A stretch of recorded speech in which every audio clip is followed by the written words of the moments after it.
Refutation of Logic by Ibn Taymiyyah.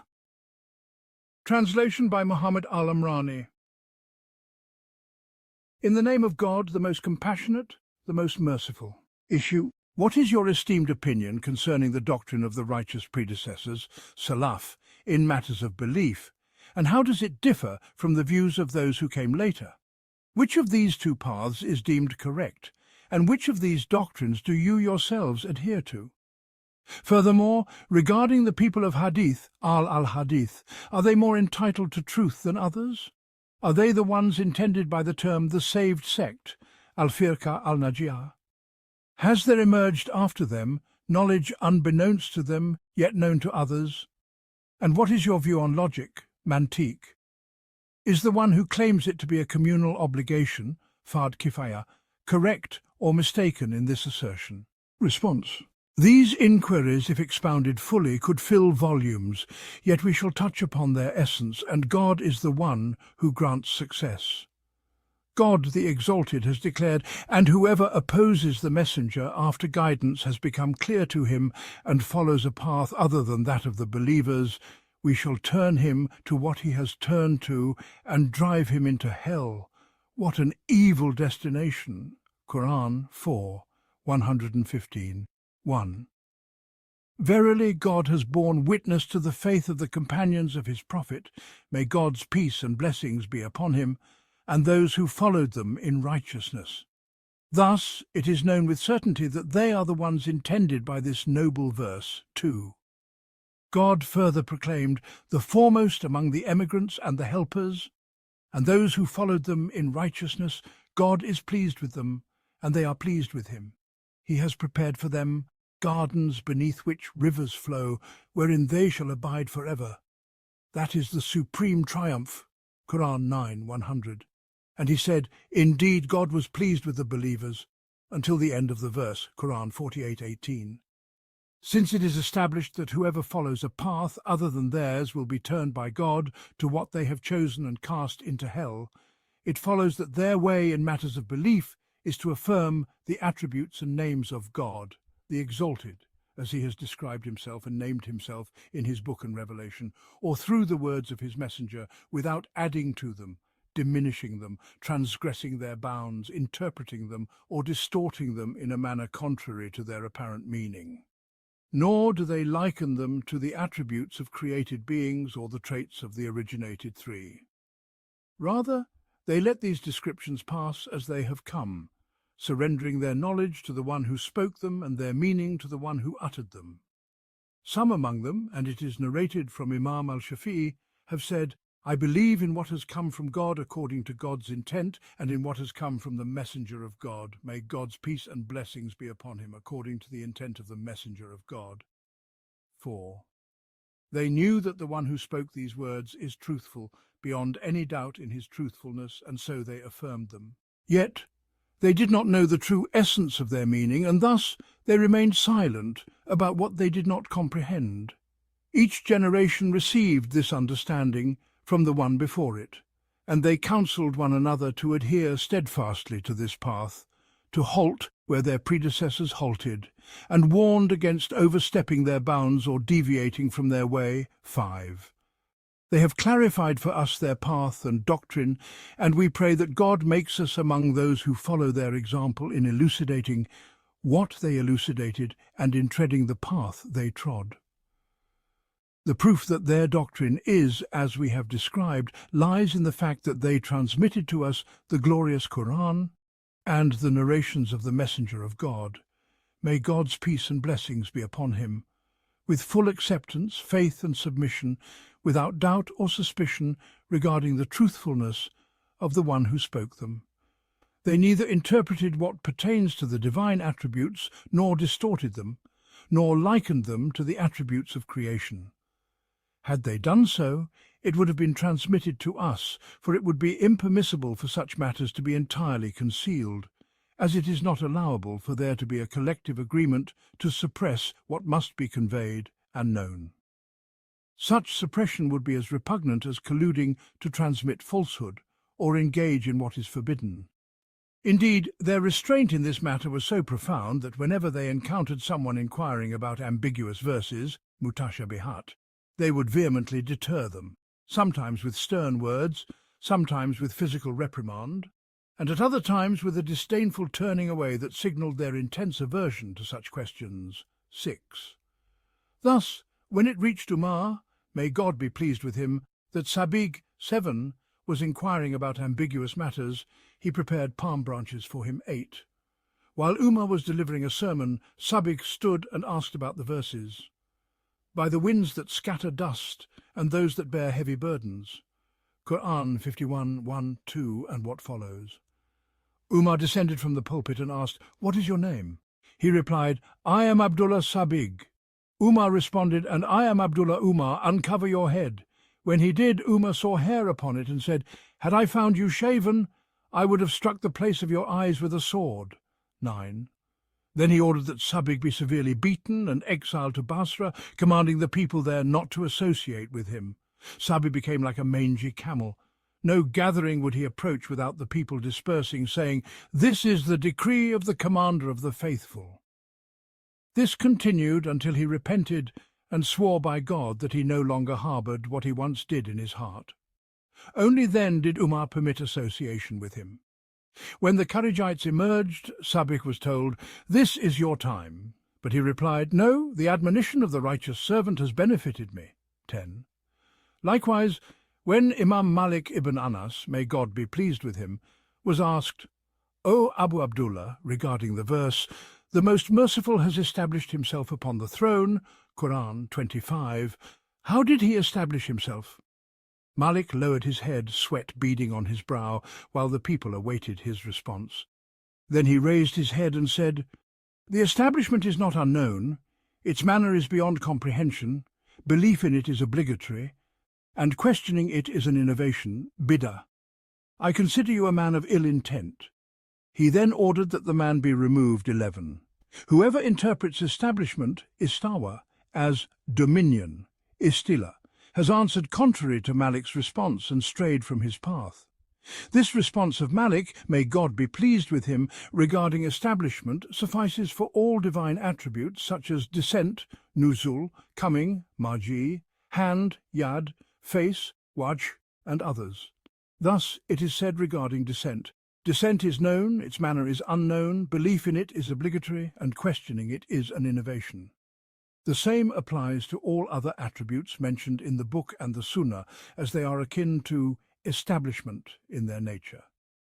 It is also established from Muhammad ibn al-Hasan, the companion of Abu Hanifa, that he said, "The jurists from east to west have agreed upon affirming belief in the Quran and the narrations brought by trustworthy narrators from the Messenger of God, may God's peace and blessings be upon him, concerning the attributes of the Lord, the mighty and majestic, without interpretation, description, or likening. Whoever interprets any of these has departed from the way of the Prophet, may God's peace and blessings be upon him, and has strayed from the community, Jama'ah. They neither described nor interpreted, rather they believed in what is in the book and the Sunnah, and then remained silent. Thus whoever speaks with the view of Jaham has diverged from the community. 12. Behold, may God have mercy on you, how the Imam has narrated the consensus on this matter. There is no good in what deviates from their consensus. Had silence on interpreting these attributes led to anthropomorphism, tajsim, they would have fled from it and offered interpretations, for they were the most knowledgeable of the community regarding what is permissible and impermissible concerning God.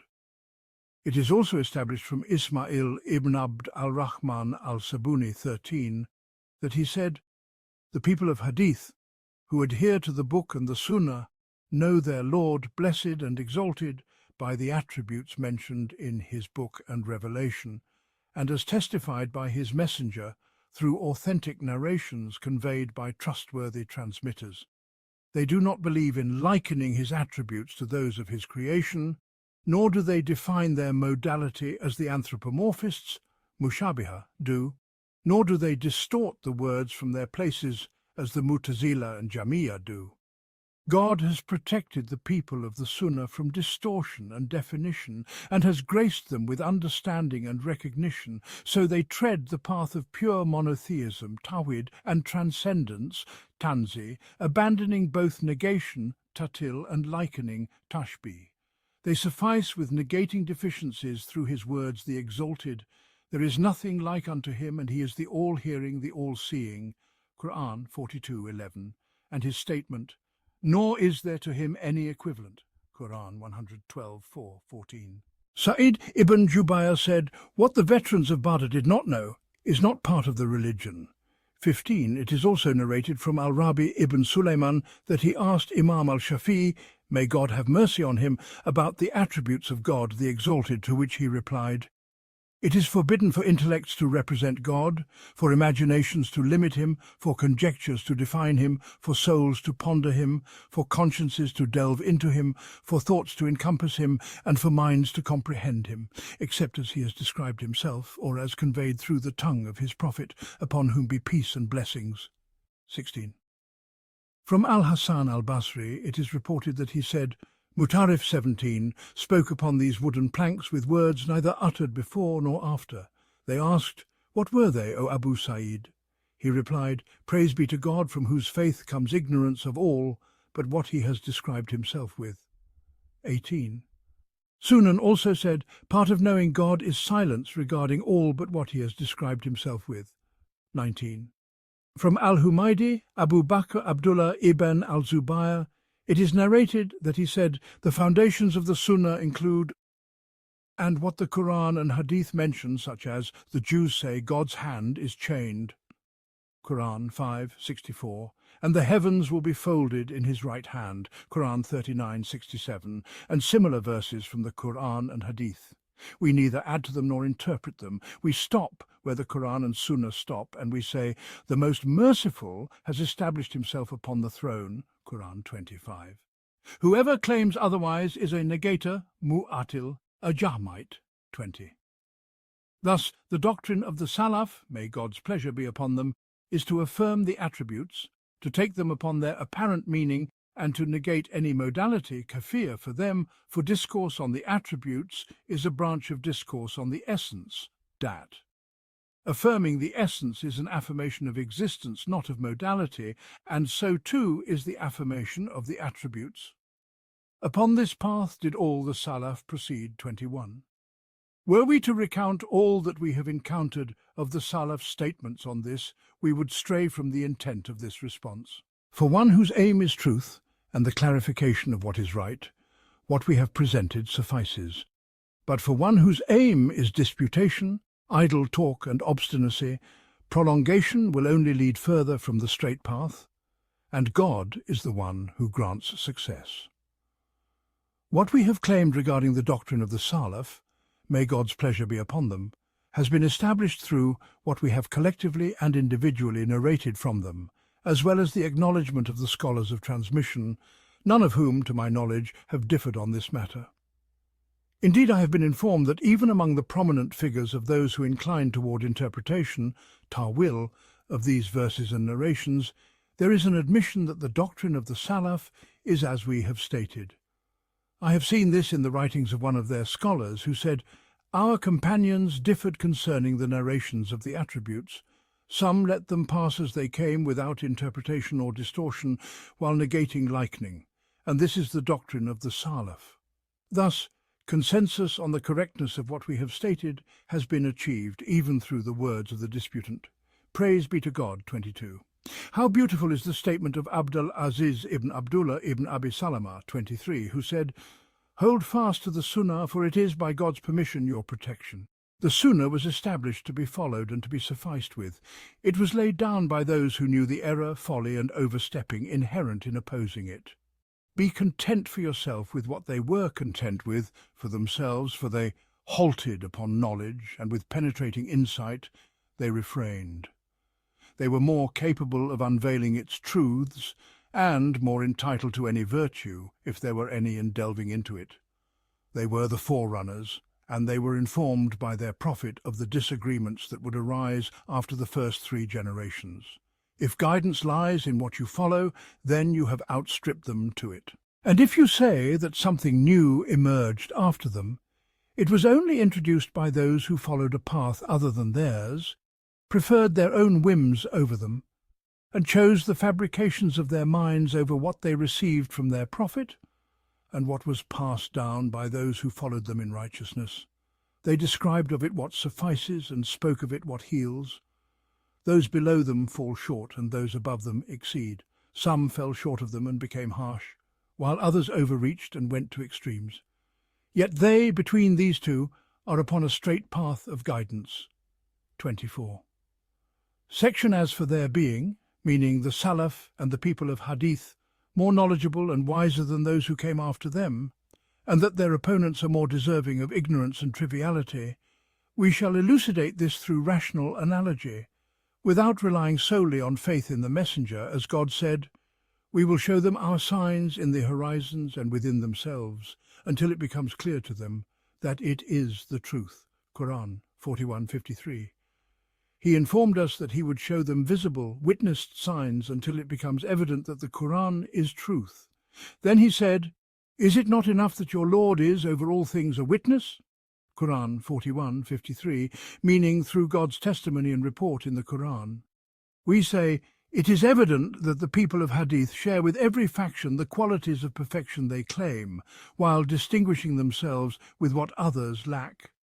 For those who dispute with them must propose another path in what they differ over, such as reason, analogy, opinion, speculative theology, kalam, contemplation, deduction, debate, inspiration, and experiential taste, Dork 25, and the like.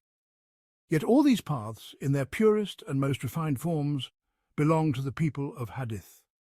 They are the most perfect in intellect, the most balanced in analogy, the most accurate in opinion, the most precise in discourse, the most sound in contemplation, the most guided in deduction, the most upright in debate, the most discerning in insight, the most truthful in inspiration, the sharpest in perception and revelation, the most accurate in hearing and address, and the most profound and beautiful in experience and taste. This is true for Muslims in relation to other nations, and for the people of the Sunnah and Hadith in relation to other creeds. Footnotes 1. The Quranic verse emphasizes the dire consequences of opposing the messenger and deviating from the path of the believers, highlighting the importance of adhering to the way of the early community. 2. This refers to the phrase, the path of the believers, in the verse, Quran 4:115, understood as the way of the companions and their righteous followers. 3. The Salaf's approach avoids both negation, ta'til, of divine attributes, and likening tashbih them to human or created qualities, maintaining a balance of affirmation and transcendence. 4. This statement, attributed to Imam al-Shafi'i, reflects the principle of accepting divine texts as they are without delving into their how or likening them to creation. See Dam al-Tawil 7. 5. The Salaf emphasized adherence to the Quran and Sunnah as understood by the earliest generations, warning against innovation or overstepping their methodology. 6. The early Muslims were strict in deterring inquiries into ambiguous matters, mutashabihat, viewing such questions as potential sources of deviation or innovation. 7. Sabig ibn Isal al-Tamimi, a figure known for his inquiries into ambiguous Quranic verses, as documented in Tariq Dimashq 23/408 and Al-Isaba 5/305. 8 palm branches, Arajin al-Nakhl, refer to dried date palm stalks, used here as a means of corporal punishment. 9 Umar's reference to striking with a sword if Sabig was shaven alludes to the Prophet's description of the Kharijites whose sign was shaving their heads. See Al-Istizkar 5/71. 10.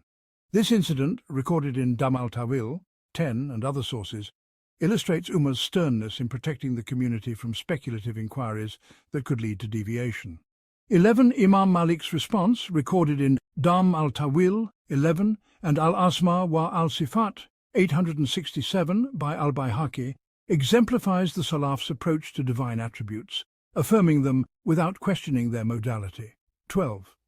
This consensus among jurists, as narrated by Muhammad ibn al-Hassan, underscores the rejection of speculative interpretation of divine attributes, as noted in Dam al-Tawil 13. 13. Ismail ibn Abd al-Rahman al-Sabuni, d. 449 AH, a prominent scholar of the Sunnah as mentioned in Al-Siyar 1840.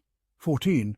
Al-Sabuni's statement, cited in Dam al-Tawil 16, reflects the balanced position of affirming divine attributes while negating likeness or modality. 15. Sa'id ibn Jubair's statement, recorded in Dam al-Tawil 30, emphasizes the authority of the earliest Muslims in defining the boundaries of religious knowledge. 16. Imam al-Shafi'i's prohibition on speculative thought regarding God's essence or attributes, as cited in Dam al-Tawil 34, underscores the limits of human comprehension. 17. Mutarrif ibn Abdullah ibn al-Shakir, d. 95 AH, a leading figure among the Tabi'in successors, as noted in Al-Siyar 4187. 18. Al-Hasan al-Basri's praise of Mutarrif's statement, cited in Dam al-Tawil 37, highlights the virtue of acknowledging ignorance beyond what God has revealed about himself. 19. Sunun's view, recorded in Dam al-Tawil 38, reinforces the principle of silence on matters not explicitly described by God. 20. Al-Humaydi's affirmation of the Sunnah's approach to divine attributes, cited in Dam al-Tawil 39, rejects both negation and overinterpretation. 21.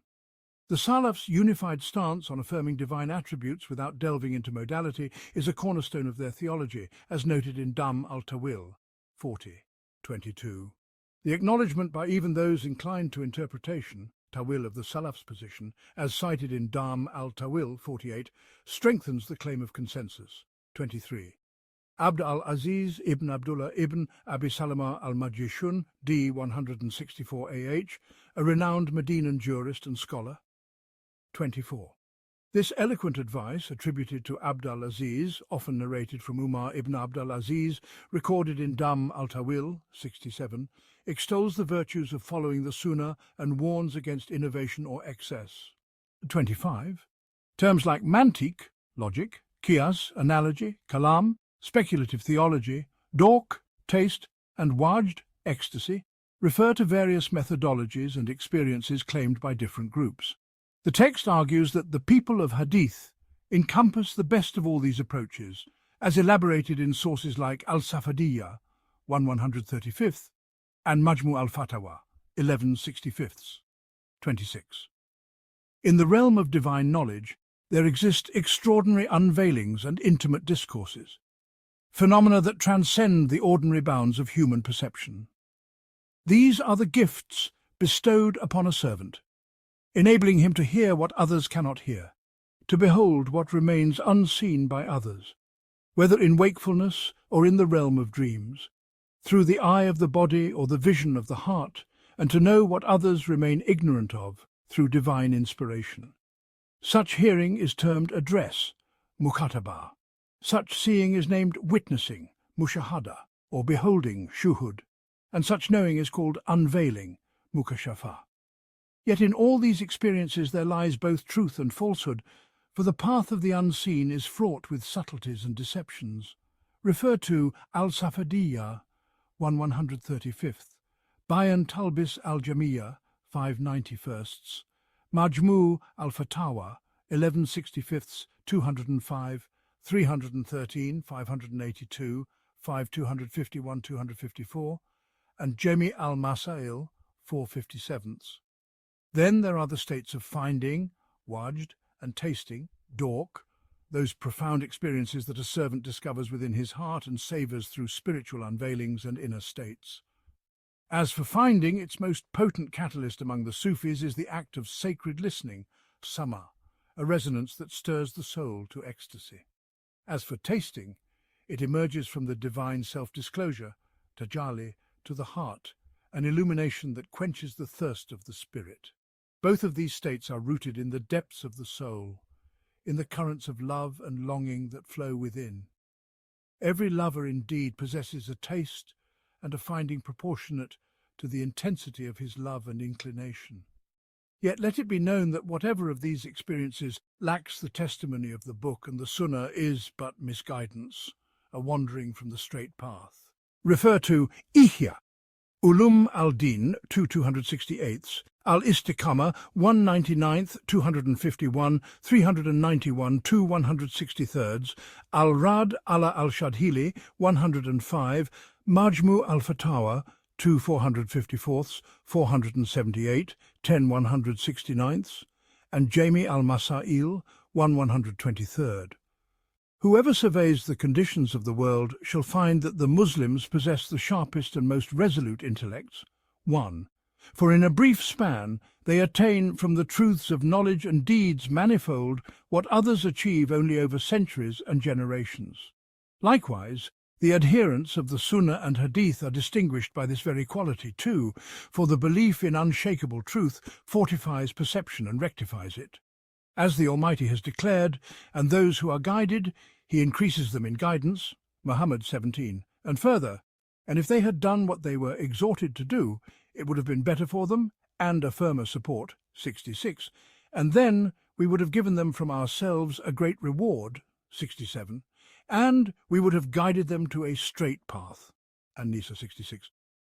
This truth is manifest at times through the points of contention between them and others, for you will find no issue in which they were opposed except that the truth was ultimately shown to be with them. At other times, it is evident through the acknowledgement of their adversaries and their recourse to them rather than to others, or through their testimony against their opponents as being misguided and ignorant. At yet other times it is affirmed by the testimony of the believers, who are God's witnesses on earth, 3, and sometimes by the fact that every faction seeks their support in matters wherein they differ from others, bearing witness to the misguidance of all who oppose them more severely than they do against the adherents of Sunnah themselves. As for the testimony of the believers, who are God's witnesses on earth, this is a matter clear and evident, known through direct experience and continuous transmission to all who have heard the words of the Muslims. You will find no one in the Ummah who has been honoured with greater reverence than they, nor anyone else esteemed, except to the extent that they align with them. Similarly, none is diminished save to the degree that they oppose them, such that even their adversaries in moments of truth acknowledge this reality. As Imam Ahmad said, "The sign between us and them is the day of funerals, 4. For in life, due to the shared necessities of existence, a man's community may exalt him, but at the time of death the truth must inevitably be confessed by the generality of creation. For this reason, no funeral in Islam has been known to match theirs. Al-Mutawakkil wiped the place of prayer upon him and found 1,600,000 in attendance, excluding those who prayed in hostels and homes, 5. On that day, 20,000 from among the Jews and Christians embraced Islam, 6. And this eminence among the Ummah was attained solely through adherence to Hadith and Sunnah. Likewise, Al-Shafi'i, Ishaq and others gained prominence in Islam through their commitment to Hadith and Sunnah, 7. So too did Al-Bukhari and his like achieve distinction through this path. Similarly, Malik, Al-Awza'i, Al-Thawri, Abu Hanifa and others attained eminence among the broader Ummah, and their words were accepted for what aligned with Hadith and Sunnah. Those among them who were criticized were so only due to matters in which they did not conform to Hadith and Sunnah, either because these did not reach them, or because they deemed their evidence weak, or because they considered other evidence to outweigh it. In matters of creed and reported knowledge as well, no one from any faction or their leaders gained prominence among the Ummah except through what they upheld of affirmation and adherence to Sunnah. Initially, the Mu'tazila, champions of speculative theology, were praised and honoured among their followers and among those Muslims who overlooked their flaws for the sake of their virtues, 8, only for what they agreed with in the doctrine of the affirmers, the Sunnah and Hadith, and for their refutation of the Rafida, Shia extremists, in matters where they deviated from Sunnah and Hadith, such as the imamate of the caliphs, the justice of the companions, the acceptance of narrations, the distortion of words from their proper contexts, and their excessive veneration of Ali, among other issues, 9. Likewise, the early Shia were deemed superior to the Mu'tazila for what they differed in, such as affirming the divine attributes, predestination, intercession, and the like. 10. Similarly, they, the Mu'tazila, 11, were commended for opposing the Khawarij in their excommunication of Ali, Uthman, and others, as well as their condemnation of Muslims for sins. They were also praised for differing with the Murji'a by including obligatory acts within the definition of faith, which led them to propose the concept of an intermediate state, though they did not fully adhere to the pure Sunnah. So too, the speculative theologians among the affirmers, such as the Kullabiyya, Karamiyya, and Ash'ariyya, were accepted, followed, and praised by the broader Ummah for what they affirmed of the fundamentals of faith, including the affirmation of the Creator and His attributes, the confirmation of prophethood, and their refutation of the disbelievers among the polytheists and people of the Book by exposing the contradictions in their arguments. They were also commended for what they refuted of the doctrines of the Jahmiyya, Mu'tazila, Rafida, and Qadariyya, which opposed the positions of the people of Sunnah and the community. 12. Thus their virtues are of two kinds, either alignment with the people of Sunnah and Hadith, or refutation of those who opposed Sunnah and Hadith by demonstrating the contradictions in their arguments. No one followed the doctrine of al-Ash'ari or his like, except for one or both of these qualities. 13. And whoever among the Muslims and their scholars loved or defended him, did so for this reason. 14.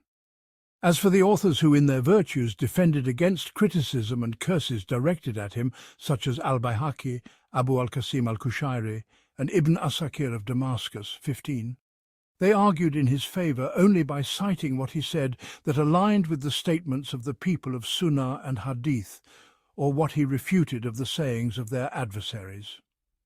They did not defend him before the Ummah, its scholars and its rulers, except on the basis of these two qualities. Had he not been among the closest of his kind, 16, to this stance, they would have grouped him with those of his rank who did not share this alignment, such as his initial teacher Abu Ali and his companion, 17, Abu Hashim. Yet, due to his agreement with the doctrine of Sunnah, he was distinguished. Footnotes 1. See Al-Jawab as-Sahi, 165 3/7, and Al-Fatawa, 210, 35 187. 2. Original text, likewise enjoying. In manuscript, F. Likewise benefiting. The adopted reading seems more appropriate. 3. As in the Hadith of Anas in Sahih al-Bukhari 1367 and Sahih Muslim 949. 4. Narrated by Ad-Darakutni from Abu Ali as-Sawaf from Abdullah ibn Ahmad from his father, who said, "Say to the innovators, between us and you is the day of funerals." See Su'alat as-Sulami li Ad-Darakutni 472. Tariq Dimashq, 5 332, Tahdib al-Kamal, 1 467. Ibn Kathir states in Al-Bidayah wa An-Nihaya, 14 426. God has confirmed his statement in this, for he, may God have mercy on him, was the Imam of Sunnah in his time. The eyes of his adversaries, such as Ahmad ibn Abi Du'ad the judge, saw no one honour his death or attend his funeral except a few. Likewise, Al-Harith ibn Asad al-Muhasibi, despite his asceticism and piety, had only 3 or 4 people pray over him. Al-Barazali mentions in his history, under the account of Ibn Taymiyyah's death, the funerals of Imam Ahmad and their fame, as well as that of Abu Bakr ibn Abi Dawud and its grandeur. Ibn Kathir adds, "There is no doubt that the funeral of Imam Ahmad ibn Hanbal was immense due to the large population of his city and their gathering for it.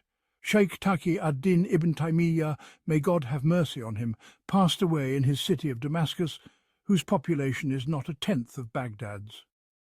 Yet they gathered for his funeral in such numbers that even if a powerful sultan or an imposing administration had summoned them, they would not have reached such a multitude.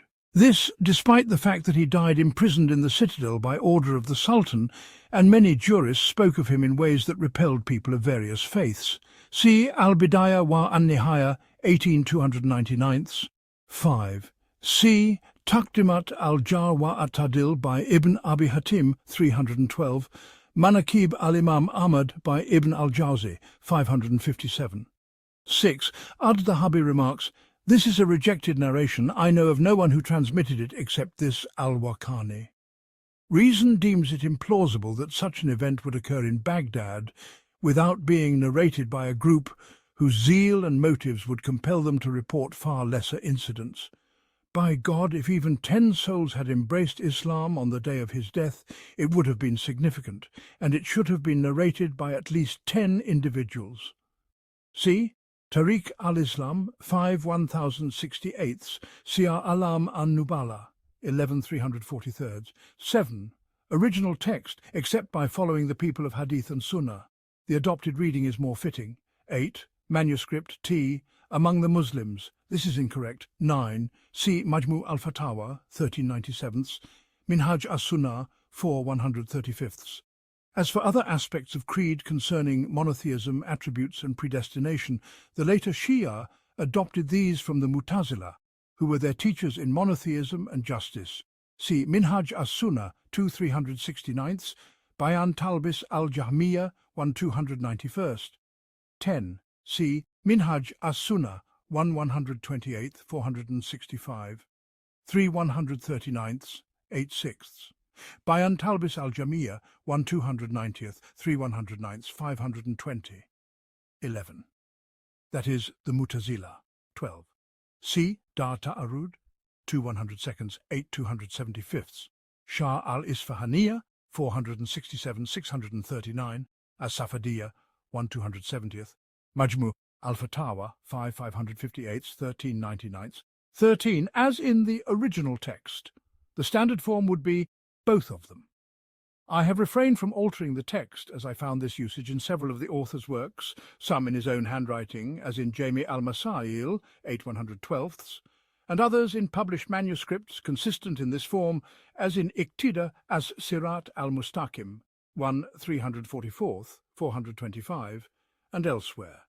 Perhaps he considered Kila, both, to be applicable whether paired with a pronoun or an explicit noun of the dual form among ambiguous, built nouns that require the alif, such as the demonstrative pronoun hadhan, these two, as discussed in his commentary on the verse. Indeed, these two are magicians, Majmu al-Fatawa *, 15/240, 8/264. It appears in the standard form in some places and varies in manuscripts due to scribal discretion, as in Minhaj as-Sunnah, 1/47, 464, 477, 2/264, 453, 476, 6/448, 8/314, and others. 14. It could also be read as for that reason. 15.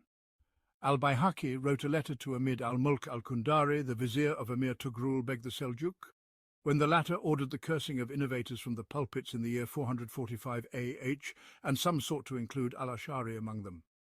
Ibn Asakir recorded it in full in Tabyin Kadib al-Muftari, 100-108. See also Dar Ta'arud, 798, as-Safadiyya, 2/162, Tabakat ash-Shafi'iyya, 3/395. Firist al-Labali, 102. Abu al-Qasim al-Kushairi wrote during that incident, Shikayat al-As-Sunnah bi Hikayat Manalahum min al-Minna, recorded by Ibn as-Subki in Tabakat ash-Shafi'iyya, 3/399-423. Ibn Asakir, d. 571 AH, authored Tabyin Kadib al-Muftari fima nusiba ila al-Imam Abi al-Hasan al-Ash'ari, a renowned and highly esteemed work among the Ash'arites. Ibn Taymiyyah, during his debate on al-Wasitiyah, said, "No book on the commendable accounts of al-Ash'ari matches it." Majmu al-Fatawa, 3/180. In it, Ibn Asakir refuted a book by Abu Ali al-Ahwazi, d. 446 AH, on the flaws of al-Ash'ari, published in the Journal of Oriental Studies, Damascus, 1970, issue 23, p. pages 129, 165. Yusuf ibn Abd al-Hadi, known as Ibn al-Mibrad, d. 909 AH, responded to Ibn Asakir with Jami al-Juyush wa ad-Dasakir ala Ibn Asakir, investigated in an academic thesis at the Islamic University of Medina. 16, that is, the speculative theologians. 17, as in the original and in Kashif Giyahi ad-Dalam by Ibn Sahman, 171. In manuscript T, it was altered to "and his son," as if the pronoun referred to Abu Ali, though it pertains to Abu al-Hasan. Abu Ali is al-Jubai, the teacher of Mu'tazilism, and Abu Hashim, his son, was a fellow student of Abu al-Hasan under him. See Bayan Talbis al-Jahmiyyah, 3,539. In the discourse of divine attributes, predestination, leadership, virtues, intercession, the pool of the prophet, the straight path, and the balance of deeds, there lies a profound clarity. Herein are responses to the Mu'tazilites, the Qadarites, the Rawafid, Shiites, and the Jahmites, unveiling their contradictions with a lucidity that distinguishes the bearer of truth from the wayward. Such distinction elevates his rank and worth, for God has ordained a measure for every matter, and through his alignment with the Sunnah and the Hadith, he has garnered acceptance and followers in abundance. 1. Yet the agreement that subdues the dissenter and exposes the corruption of his words is akin to the struggle of a victorious warrior. Indeed, he who refutes the innovators is a mujahid, a striver in the path of truth. So much so that Yahya ibn Yahya too proclaimed, "Defending the Sunnah surpasses even jihad in merit." 3. A warrior may uphold justice in his governance or falter therein. He may bear within him immorality, as the Prophet, may God's peace and blessings be upon him, declared, "Verily, God supports this religion through the sinful man and through peoples devoid of virtue." 4. Thus the Sunnah has established that one must fight alongside every leader, be he righteous or corrupt. 5. The effort of jihad is outwardly praiseworthy for its doer, undeniably so, and when paired with pure intention, it is lauded both inwardly and outwardly. Its merit lies in its defense of the Sunnah and the faith. Likewise, he who champions Islam and the Sunnah is deserving of gratitude from this vantage. The praise of men in the sight of God, his messenger, and his believing servants accords with their conformity to God's religion, his Sunnah, and his law across all domains. For praise is reserved for good deeds, and good deeds are those aligned with obedience to God and his messenger, affirming God's tidings and submitting to his commands. This is the essence of the Sunnah. 6. For all goodness, by the consensus of the community, resides in what the messenger, may God's peace and blessings be upon him, has brought. Similarly, censure falls upon those who deviate from the Sunnah, the Sharia, and obedience to God and his messenger, solely for their opposition to these principles. When criticism is levelled against scholars, rulers, or others, it is the faithful who voice it, pointing to their divergence from the Sunnah and Sharia. By this measure, the righteous predecessors and imams censured the proponents of speculative theology, 7, and the theologians of divine attributes, such as Ibn Karam, Ibn Kulab, and al-Ash'ari. Yet, such critique from the luminaries of the community, jurists, scholars of hadith and Sufis alike, arises only from perceived deviations from the Sunnah and hadith, whether due to ignorance, neglect, or adherence to flawed analogies that compel rejection of the sacred texts. 8. This mirrors disputes in practical matters, for a Muslim of sound faith opposes the explicit text only through lack of knowledge or belief in a countervailing view. However, in matters where the Sunnah is manifest and grave, opposition stems from negligence or transgression, meriting greater blame than in obscure texts. So too, in matters fostering division and discord, opposition to the Sunnah becomes a weightier sin. Thus, when many kings and scholars devoted themselves to the cause of Islam and the struggle against its foes, they publicly cursed the Rawafid, the Jamites, and others from the pulpits, denouncing every sect deemed innovative. They cursed the Kulabites and Asharites, as occurred in the realm of Emir Mahmud ibn Subuktigin, 9, and at the dawn of the Seljuk dynasty, 10. Likewise, Caliph al-Qadir, in his zeal, sought repentance from the Mu'tazilite jurists, and when they raised complaints against Judge Abu Bakr, 11, and sought to harm him until he hid, he found refuge only by aligning with the school of Imam Ahmad, 12. Then came Nizam al-Mulk, 13, who endeavoured to lift the curse, seeking legal opinions from Iraqi jurists such as al-Damigani, the Hanafi, and Abu Ishaq al-Shirazi. 14. Their rulings became authoritative for the Hanafis and Shafi'is of Khorasan. It is said that Abu Ishaq sought exemption from this task, but was compelled, and they ruled that cursing them was impermissible, with the cursor liable to punishment. Al-Damigani justified this by deeming them a faction of Muslims. 15, while Abu Ishaq added that they defended and refuted innovators opposing the Sunnah. Thus, the jurist could justify lifting the censure only by their alignment with the Sunnah and Hadith. I have also seen in the legal opinions of the jurist Abu Muhammad, 16, an extensive ruling containing many virtuous points, responding to diverse questions. He stated therein, "It is not permissible to occupy mosques with singing, dancing or mingling with youths.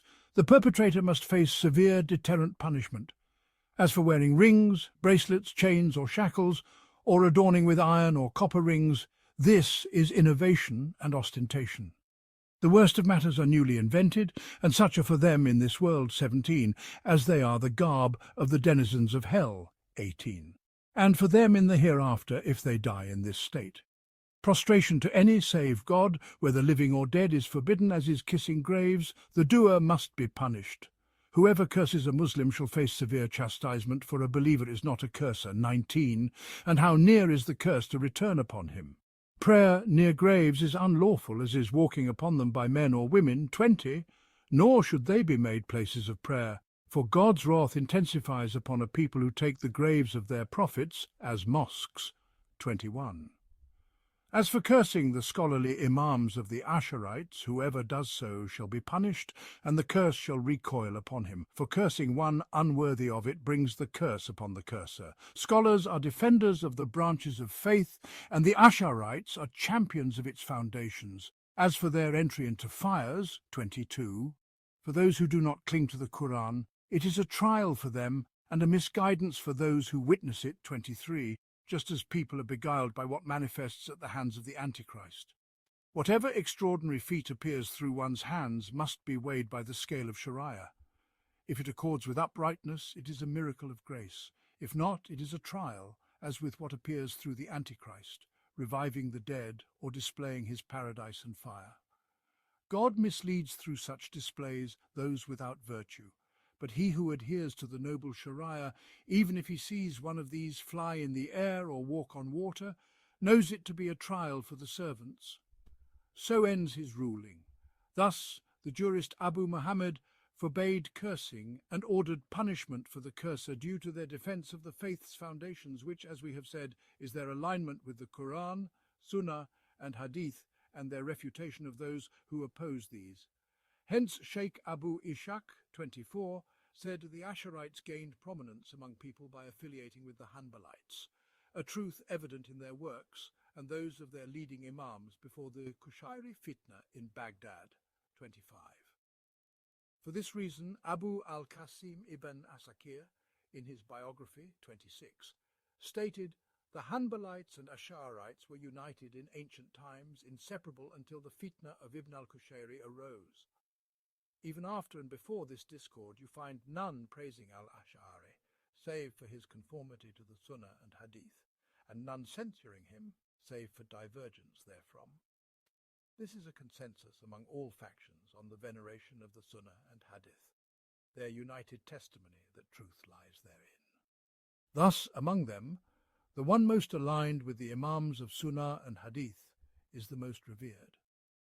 Al-Ash'ari himself, being nearer to the doctrine of Imam Ahmad and the preceding Imams of Sunnah, was greater in their eyes than his followers.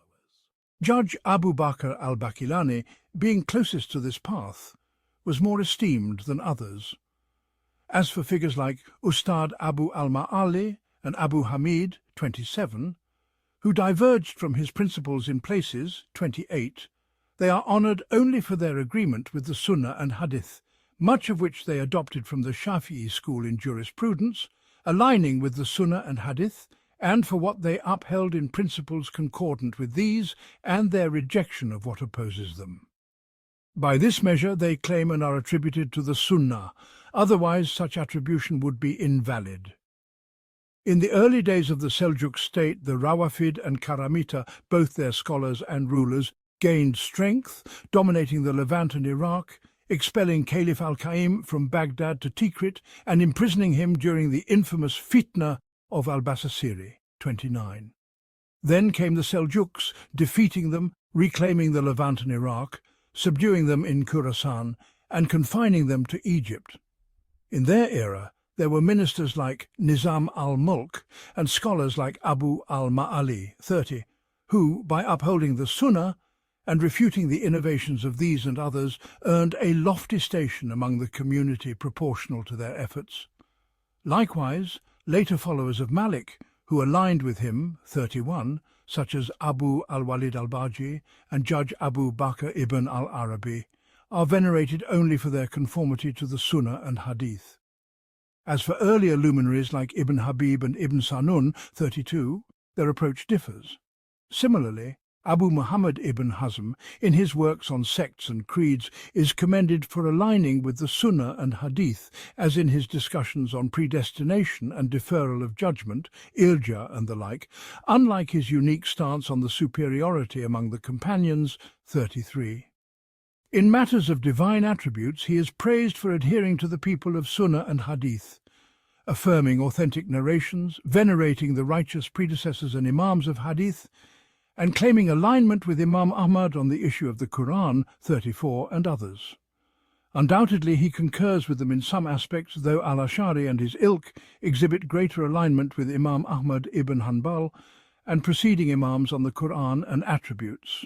While Abu Muhammad is more steadfast on issues of faith and predestination, and more knowledgeable and reverent of Hadith and its people, he was influenced by philosophical and Mutazilite views on attributes, diverting him from fully embracing the meanings held by the people of Hadith, agreeing with them in wording but differing in interpretation.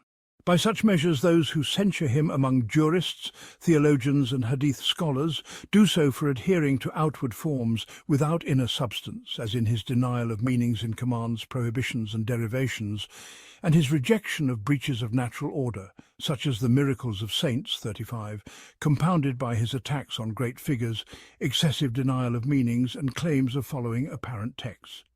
Yet, none can deny his profound faith, religiosity, and vast manifold knowledge save the obstinate. His works abound with extensive learning of opinions, awareness of circumstances, and veneration of Islam's pillars and the prophetic mission, a rarity among others.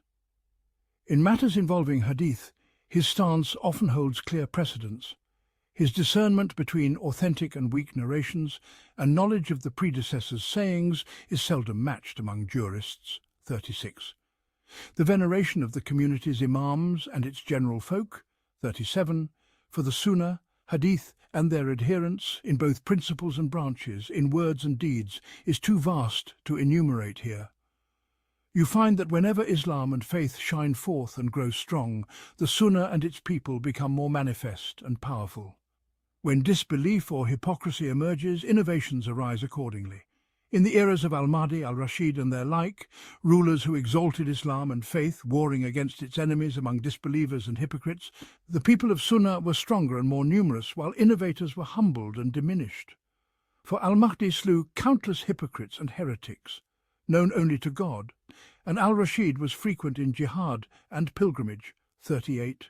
When the Abbasid state expanded with supporters from the East and non-Arabs, including groups described by the Prophet, may God's peace and blessings be upon him, as sources of strife pointing to the East with "the fitna is here," 39, many innovations emerged. At that time, texts of the Persians, Zoroastrians, Sabians, Romans and Indian polytheists were translated into Arabic. Al-Mahdi, among the finest Abbasid caliphs in faith, justice and generosity, pursued these hypocritical heretics relentlessly, 40. The Abbasid caliphs were more diligent in observing prayer times than the Umayyads, who often neglected them, 41, as foretold in Hadith. There will be rulers after me who delay prayer beyond its time, pray at its appointed hour, and make your prayer with them supererogatory, 42. Yet, in the first 3 virtuous centuries, innovations were suppressed, the Sharia was paramount and manifest, and jihad against the enemies of faith, disbelievers and hypocrites, was paramount. Under Abu al-Abbas al-Mamun, the Quraymites, 43, and similar hypocrites emerged, and translations of ancient texts from Roman lands spread the doctrines of the Sabians, 44. He corresponded with polytheist kings of India and others, fostering amity, 45.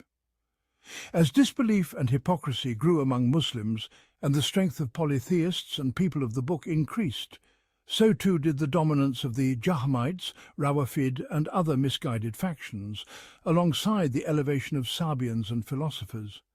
This stemmed from a perspective deemed by its holder as rational and just, but which was in truth ignorance and oppression. Equating the believer with the hypocrite, the Muslim with the disbeliever, is the gravest injustice. Seeking guidance from the misguided is the deepest folly. From this arose the trial of the Jahmites, afflicting the community with denial of divine attributes, rejection of God's speech, and denial of seeing him. The ordeal of Imam Ahmad and others unfolded, a tale too long to recount. In the days of al-Mutawakkil, Islam was exalted.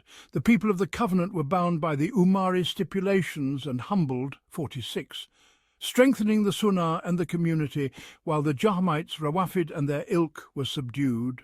So too in the eras of al-Mutadi, 47, al-Qadir and other caliphs of better conduct and path, when Islam was mightier, the Sunnah flourished accordingly. In contrast, under the Buyids and their like, the reverse held true. Among them were various reprehensible doctrines, heretics, karamita in abundance, philosophers, Mutazilites and Rawafid, predominating over them, 48. Thus Islam and the Sunnah suffered unprecedented weakness in their time, with Christians seizing Islamic frontiers, the Karamita spreading across Egypt, the Maghreb, the East and beyond, and numerous calamities unfolding. When the realm of Mahmud ibn Subuktigin emerged as among the finest of its kind, Islam and the Sunnah were exalted therein. He waged war against the polytheists of India, spreading justice unmatched by others, rendering the Sunnah prominent and innovations suppressed in his days. Likewise, Sultan Nur al-Din Mahmud, 49, in the Levant elevated Islam and the Sunnah in his time, humbling disbelievers and innovators, Rawafid, Jahmites and others in the Levant, Egypt and elsewhere. So too during his era under the Abbasid Caliphate and the ministry of Ibn Hubayra, one of the most exemplary ministers of Islam who showed unparalleled care for Islam and Hadith, 50. The admissions of the Imams of speculative theology and philosophy, their testimonies against themselves and their peers regarding misguidance, 51, are too numerous for this discourse. So too are the instances of their leaders returning to the general doctrine of the people of Sunnah, a frequent occurrence, while none among the Imams of Sunnah and Hadith ever turn away. For when faith's sweetness permeates the heart, none can disdain it. Their testimonies to the soundness and salvation of the people of Hadith from all forms of error, while deeming innovators misguided, are abundant, a vast topic, as previously noted. All opposing factions among the people of whims acknowledge that the people of Sunnah are more upright than others and closer to truth. Their discourse and conduct toward them mirror the stance of adherents of other religions toward Muslims. When comparing the two groups, people of Hadith and people of speculative theology, those who fault some among the former and the community critique them for deficient knowledge or understanding.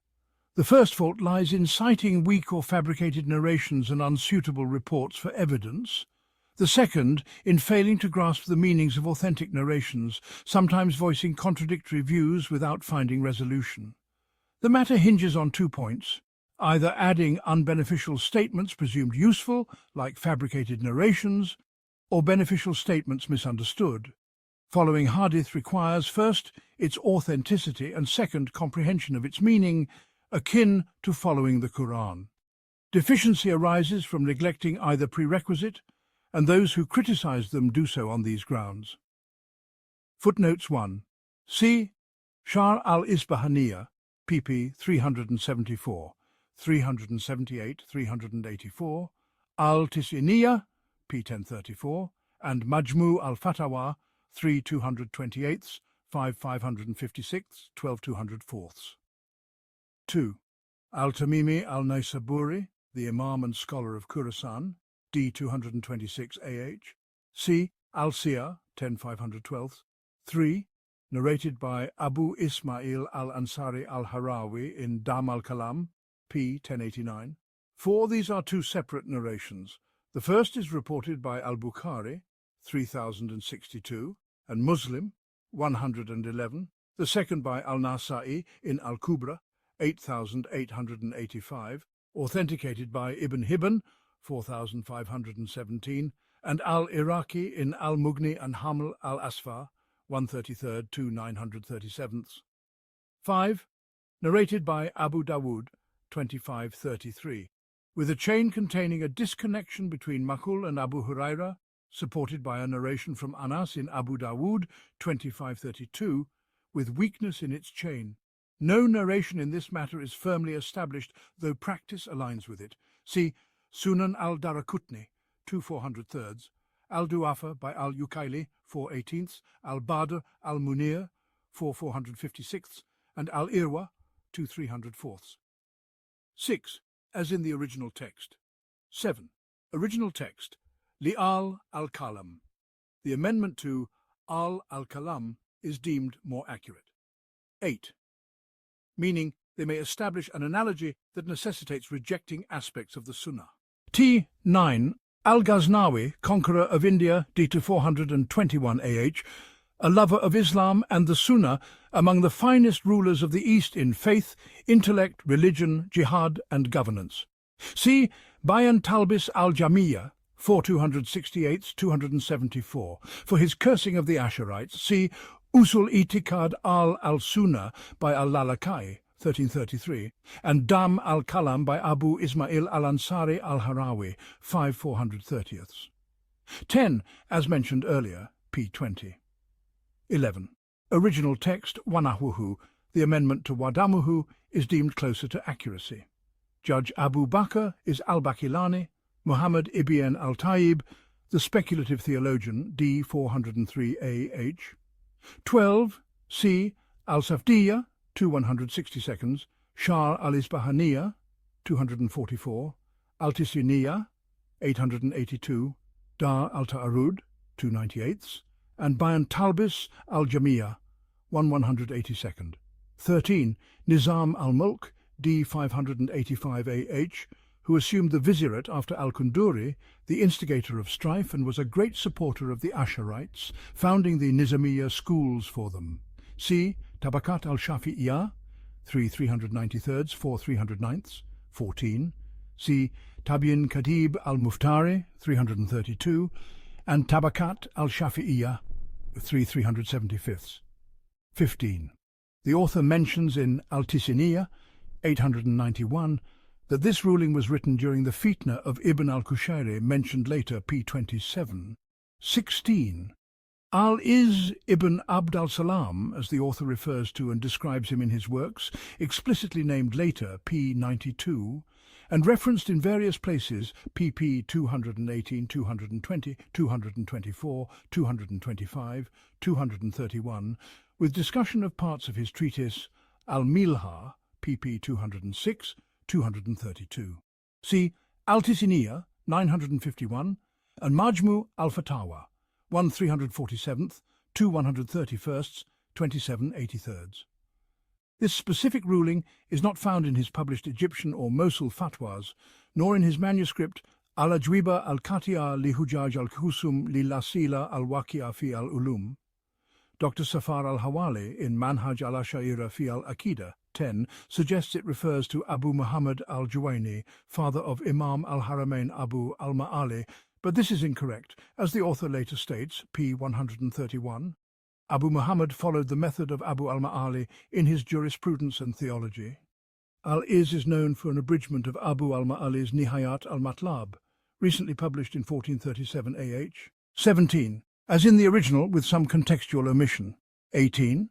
See Ahkam al-Khawatim by Ibn Rajab, pp. 43, 48, 19, in Sahih Muslim, 6700.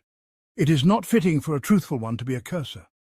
In Al-Bukhari's Al-Adab al-Mufrad, 309, and Al-Tirmidhi, 2020, It is not fitting for a believer to be a cursor. 20. Original text, Ma'a al-Rijal, amended to Min al-Rijal as per T. 21. Narrated by Malik in Al-Muwatta, 457, as a disconnected report, with other corroborating narrations. See commentary on Miftah Dar al-Sa'ada, 1382, 22, likely referring to the Bata'ihiyya Rifa'iyya Ahmadiyya sect, with whom Shaykh al-Islam had notable encounters. See Majmu al-Fatawa, 11 445 475, 494, 3320 seconds. 23. Meaning those entering the fires. Alternatively, the context may suggest their entry into fires is a trial for them and a misguidance for those who see them among those not adhering to the Quran, as later stated. As for one who adheres to the noble Sharia, 24. Al-Shirazi. See Majmu al-Fatawa, 3 228, 25. Its cause was the arrival of Abu Nasr ibn Abi al-Qasim al-Kushairi in Baghdad in 469 AH, teaching at the Nizamiyya and criticizing the Hanbalites, accusing them of anthropomorphism, leading to great strife.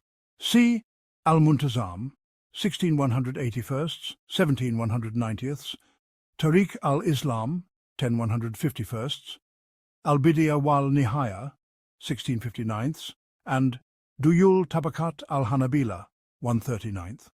26. Tabiin Kadhib al-Muftari, 163. 27. Abu al-Ma'ali al-Juwayni and Abu Hamid al-Ghazali. 28. The Principles of Abu al-Hasan al-Ash'ari. 29.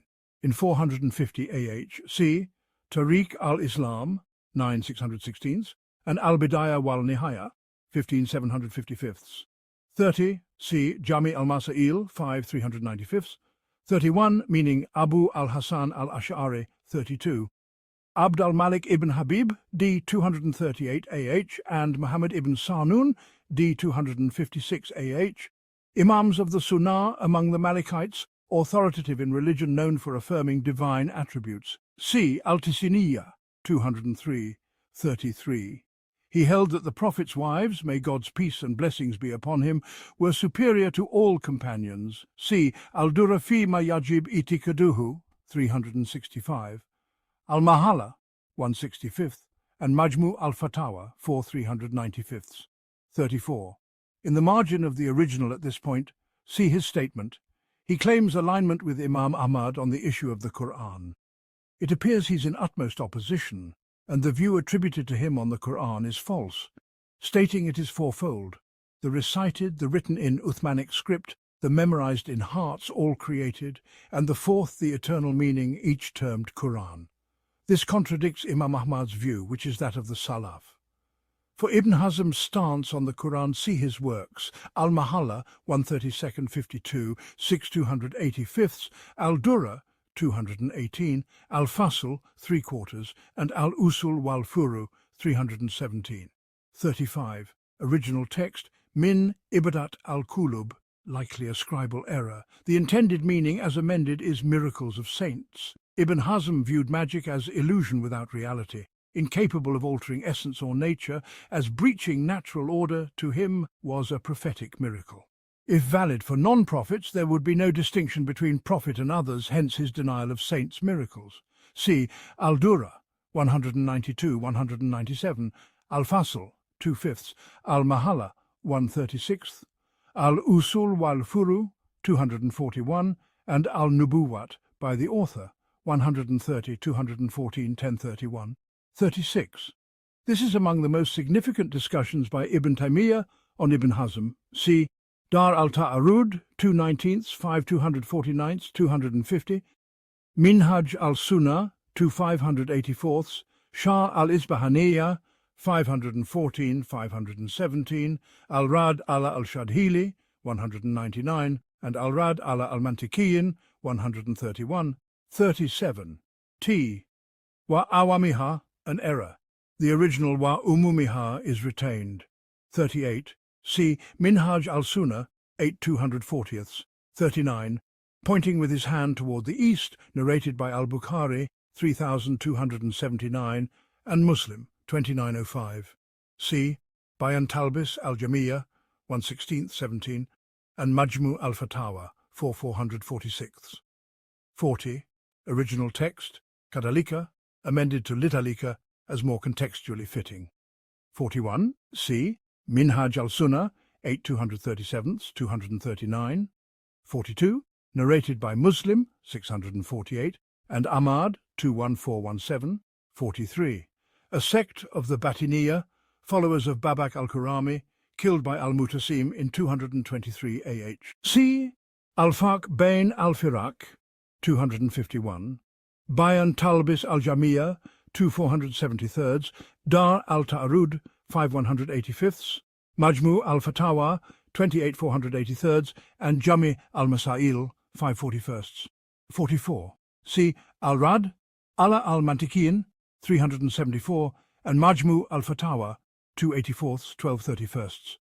Al-Safadi in Al-Gaith al-Adhi in Sajam, 179, relates, I was told by a trusted source that Shaykh Taqi al-Din Ahmad Ibn Taymiyyah, may God have mercy on him, said, I do not think God will overlook al-Mamun. He must be held accountable for introducing these philosophical sciences among this community.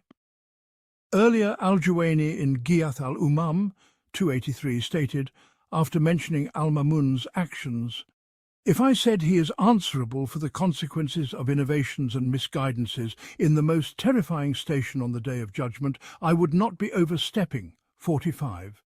Original text, Bainahuma, T amends to Sara Bainahu wa Bainahum Mawada. 46. C. Iqda al-Sirat al-Mustaqim, 1/368, and Jami al-Masail, 3/370. 47. Original text, Wal Mahdi, a scribal error, al-Mahdi predates these, as mentioned earlier, p. 32, amended to Wal Muqtadi, c. Jami al-Masail, 5/146. 48. C. Majmu al-Fatawa, 4/478, 13/177, 27/167, 466, 28/491. 49. Ibn Zanki, the Just King, d. 549 AH. C. Majmu al-Fatawa, 13/178. 50. C. Jami al-Masail, 5/393. 51. The scribe notes in the original, Wama yujadu min shahadat aimat al-kalam wal falsafa baduhum al-abad, with a marginal mark questioning it, suggesting the amendment to Wama yujadu min ikrar aimat al-kalam wal falsafa wa shahadatihim ala anfusihim, as reflected in the translation. See later references, pp. 44, 78. There is no doubt that such tendencies exist among some who lean upon fabricated narrations in matters of creed and law, contrived reports and tales devoid of truth. They cite from the Quran and the Hadith without grasping their true meanings, sometimes interpreting them contrary to their intent or placing them in contexts alien to their essence. Then, with these frail transmissions and feeble reasonings, they venture to excommunicate, mislead, and brand as innovators entire groups from among the luminaries of this ummah, casting aspersions of ignorance upon them. In some among them there lies a negligence of truth and a transgression against creation, a lapse that may at times be a forgivable error, while at others it becomes a grave falsehood, a monstrous lie, or an innovation and misguidance that beckons severe retribution. This reality none can deny save the ignorant or the unjust. I have witnessed marvels of such folly myself, yet, in comparison to others, they are as Muslims stand in relation to the rest of the faiths. Undoubtedly, among many Muslims there exist oppression, ignorance, innovation and depravity, matters known only to him who encompasses all things in knowledge. Yet every evil found in some Muslims is far more rampant among others, and every good found in others shines brighter and greater among Muslims. So too are the people of Hadith in relation to their peers. To elucidate, the idle talk that yields no benefit, deemed by some a path to conception and affirmation, is found among the practitioners of speculative theology and logic in multiples upon multiples of what is found among the people of Hadith. Against the reliance of the latter on weak narrations stands the reliance of the former on countless and grandiose definitions and syllogisms which yield not knowledge but ignorance and misguidance. And against the former's discourse on narrations whose meanings they fail to fathom, stands the latter's pretentious speech without knowledge, a far graver and more abundant sin. First footnote, original text. The original reads Maudu'i, its place. This is a distortion, corrected in T. 2 footnote, original text. The original reads Ila al-Khalqa, to the creation, corrected in T. 3 footnote, original text. T reads al-Akima, barren, which is plausible, as barren syllogisms are those that yield no result. However, the original text is preferred, for the author aims to highlight the abundance of such syllogisms that bear no fruit, vastly outnumbering the weak narrations cited by the people of Hadith. The use of both descriptors together is familiar in the author's style, as seen shortly after in Greater Than That and More Abundant, Book 37-38. How beautifully spoke Imam Ahmad. A weak narration is better than the opinion of so-and-so. Then, among the distinctions of the people of Hadith is that even the discourse they utter, which some among them may not fully comprehend, is in itself truth, and they believe in it. As for the speculative theologians, they burden themselves with utterances they neither understand nor know to be true. The people of Hadith do not employ a weak narration to dismantle a foundational pillar of the Sharia, rather they use it either to support it or in a secondary matter of law. In contrast, the others rely on flawed definitions and syllogisms to uproot the very foundations of established truth.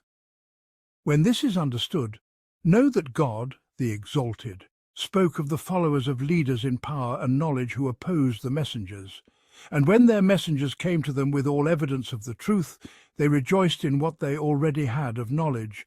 Quran, Ghafir 83.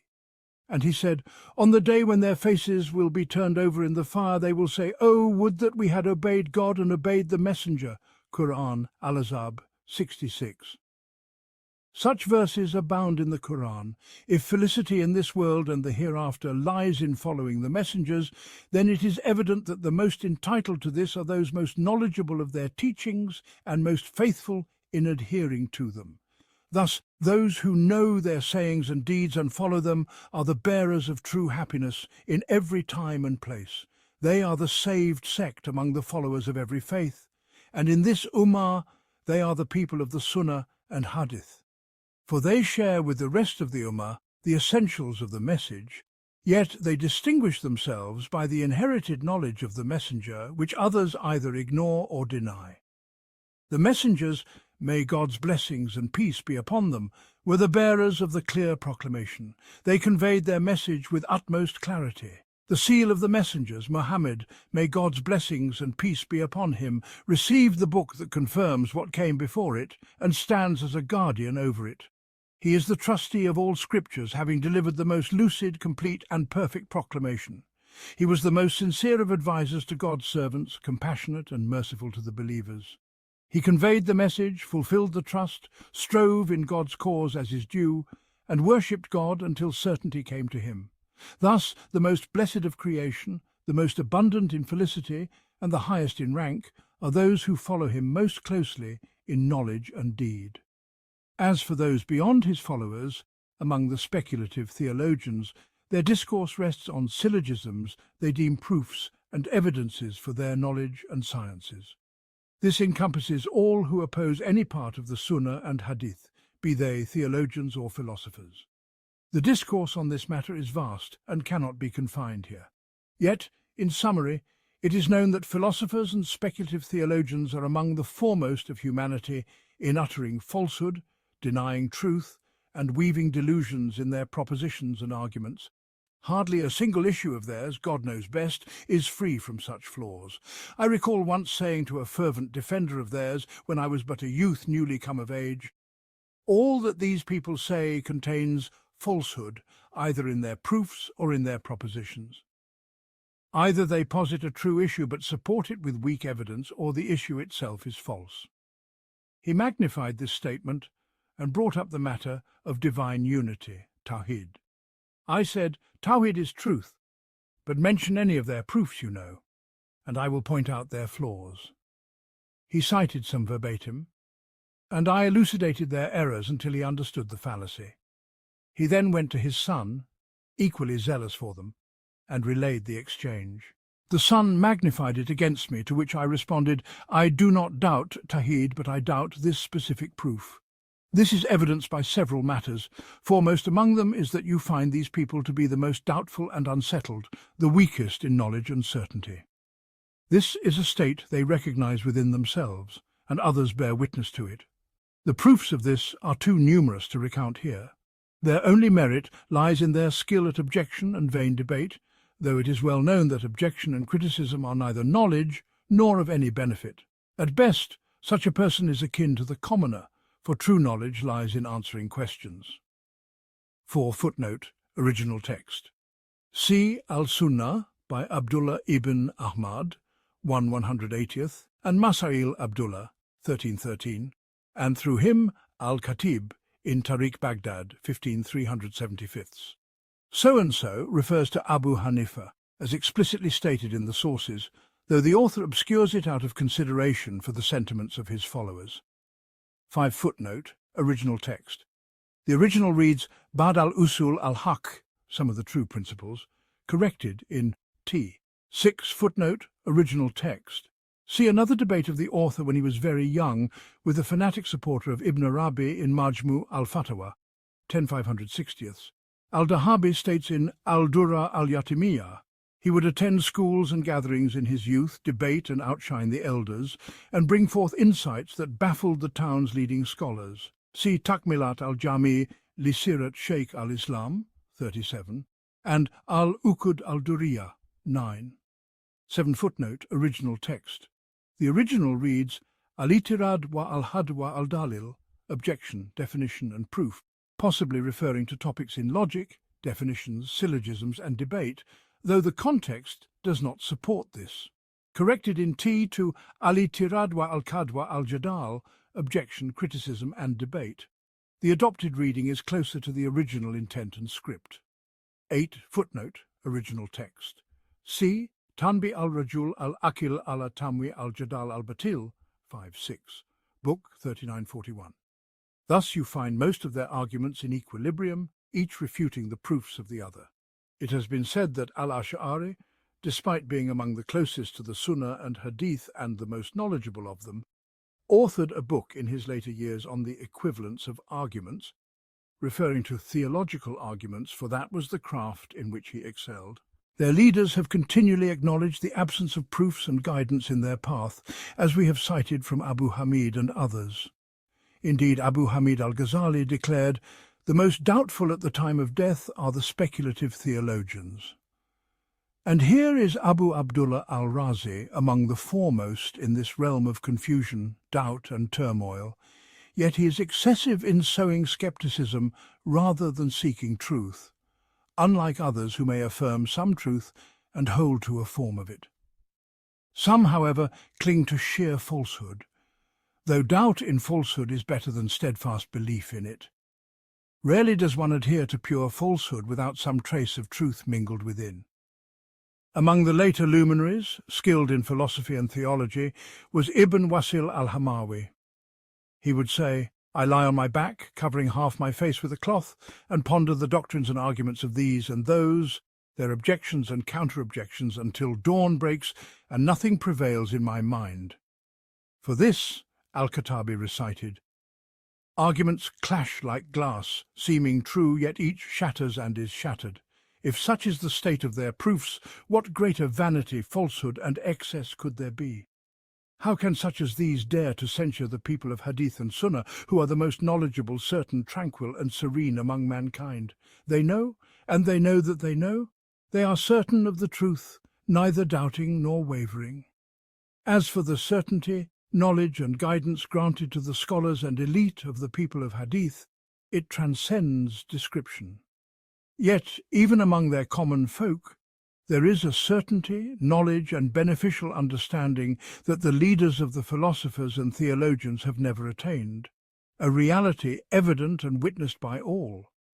At most, one of them might say, they affirmed without proof, resolved without evidence, relying merely on imitation. And this may be true of many commoners, but the certainty of knowledge differs from the certainty of whim.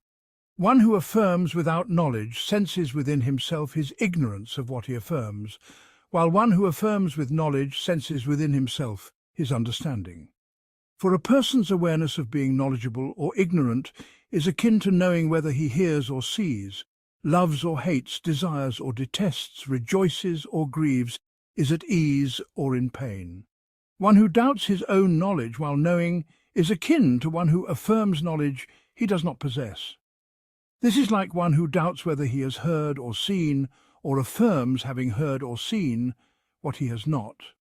Error or falsehood may afflict a person in affirmation or negation, yet such incidental error or falsehood does not preclude one from being certain of what he does not doubt, just as he is certain of tastes and scents, despite occasional distortions that may make the sweet seem bitter. Incidental causes of error in inner or outer perception or in reason are like illnesses affecting bodily or mental movement. The original state is soundness in perception and action, for God created his servants upon the innate disposition, fitra. Errors in these matters are known through their specific causes, such as the yellow bile affecting taste or a squint in the eye, and the like. 9. Footnote, original text. I have not found anyone attributing this book to al-Ash'ari. It appears from the author's phrasing that he has not seen it. In Al-Tisiniyah, 773-996, he mentions that Abu al-Hasan admitted the equivalence of arguments in his later years, based on Abu Ismail al-Ansari's report in Dam al-Kalam, 1456, via Zahir ibn Ahmad al-Saraksi. See also Bayan Talbis al-Jamiyah, 4416. It is well known that Abu al-Hasan's confusion and the equivalence of arguments led to his abandonment of Mutazilism and authorship of books. Later Asharite leaders, like al-Razi, often concluded the equivalence of arguments in major issues, such as the proof of the temporality of bodies. See Al-Tisiniyah, 772-773, Dar al-Ta'arud, 164, Al-Safadiyah, 199-294, Bayan Talbis al-Jamiyah, 291, and Mawqif Ibn Taymiyyah min al-Ash'ira, 1375, 381. 10. Footnote, original text. I have not located this quote. In Al-Munqidh min al-Dalal, 125, Al-Ghazali states that theology does not dispel the darkness of confusion in human disagreements.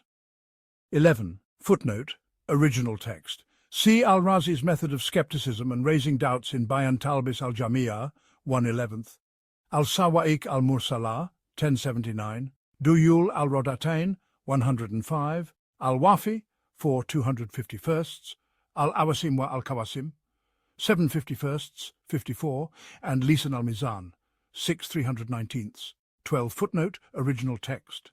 Jamal al-Din, Judge of Hama, D. 697 AH. Al-Dahabi said he was among the most intelligent of the world. Tariq al-Islam, 15864. 13. Footnote, original text. See Dar al-Ta'arud, 1/165, 3/263, and Al-Sawa'iq al-Mursala, 842. 14. Footnote, original text. In Al-Gunyahan al-Kalam wa alihi, see Fath al-Bari by Ibn Rajab, 7/238, and Sawn al-Mantiq wa al-Kalam, 146. The original is by Ibn al-Rumi in his Diwan, 1139, and Zar al-Adab, 922. For the debaters, when they set out to argue, their proofs stray from guidance and error. Fragile as glass jars clashing, they fall, each breaker broken. 15. Footnote, original text. Plural of ri, scent is arwa, and its plural of plural is arawi. Arayi is anomalous. See Lisan al-Arab under RWH. It appears in the works of al-Jahiz and other eloquent writers. Book 42-45. Otherwise, if a person examines what he affirms with certainty, he will find that most who assert what should not be asserted do so out of some form of whim, as God the Exalted declared, and verily many lead others astray by their own desires without knowledge. Quran, Al-An'am 119. And he said, and who could be more astray than he who follows his own desire without any guidance from God? Quran, Al-Qasas 50. Thus, you find the Jews resolute in their falsehood due to the pride, envy, hardness, and other desires within their souls. As for the Christians, though their misguidance is greater, they are less evil in worship sense and morals than the Jews, and they are not resolute in most of their errors. Indeed, upon reflection, you find that whoever from either group abandons whim and contemplates with some measure of insight realizes that Islam is the truth.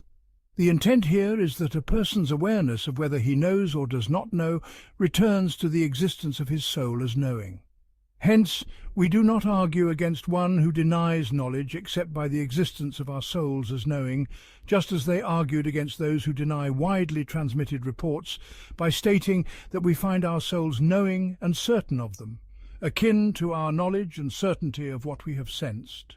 The discerning scholars have made the existence of knowledge regarding a report the criterion for establishing its widespread transmission, not limiting it to a number or characteristic, but considering it valid whenever knowledge is attained. A person finds his soul knowing, and this is a truth. It is not permissible for a person to prove his knowledge through evidence, for his knowledge of the premises of that evidence requires him to find his soul knowing them. If his knowledge of being knowledgeable required evidence, it would lead to circularity or an infinite regress. Therefore, a person perceives the existence of knowledge upon the presence of its cause, whether it be intuitive or theoretical, once he knows the premises. This has been used to argue against those who deny that contemplation yields knowledge, though this matter has details beyond the scope of this discussion. 16. Footnote. Original text. The original reads al-ada, custom. This is a distortion. See al-Jawab al-Sahih, 3 102, 109, 220, 4 385.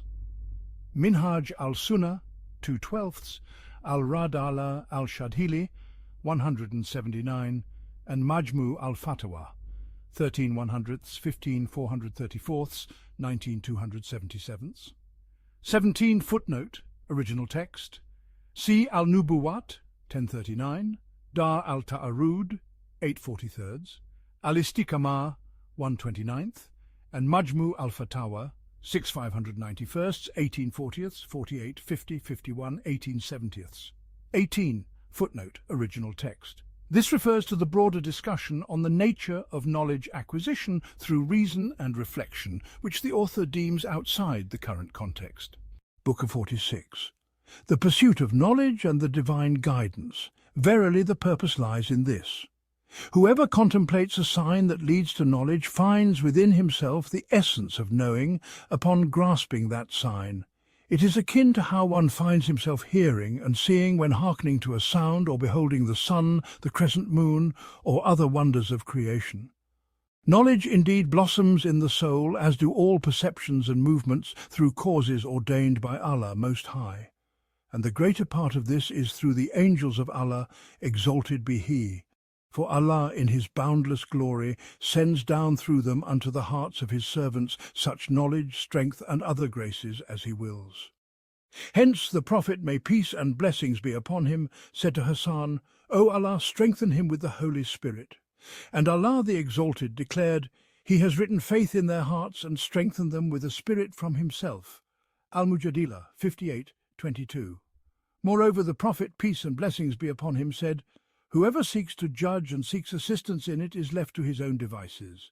But whoever does not seek to judge and does not seek assistance in it, Allah sends down to him an angel to guide him aright. And Abdullah ibn Mas'ud remarked, We used to say that tranquility speaks through the tongue of Umar. He also said, Verily the angel has a touch upon the heart, and the devil has a touch. The touch of the angel is a promise of good and an affirmation of truth, while the touch of the devil is a promise of evil and a denial of truth.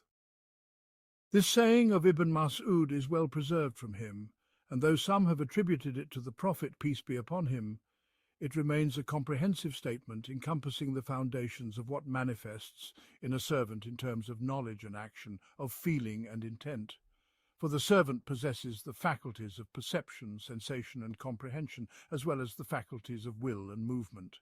Each is the root of the other, intertwined and complementary. The first affirms the truth and rejects falsehood, while the second inclines toward what is beneficial and fitting and recoils from what is harmful and discordant. Allah, in His sublime wisdom, created His servants upon a natural disposition, fitra, that recognizes truth and affirms it, discerns falsehood and denies it, perceives what is beneficial and loves it, and knows what is harmful and abhors it. Thus, whatever is true and existent, the natural disposition affirms. Whatever is true and beneficial, the disposition knows and loves, finding peace therein, and this is the known good, ma'ruf.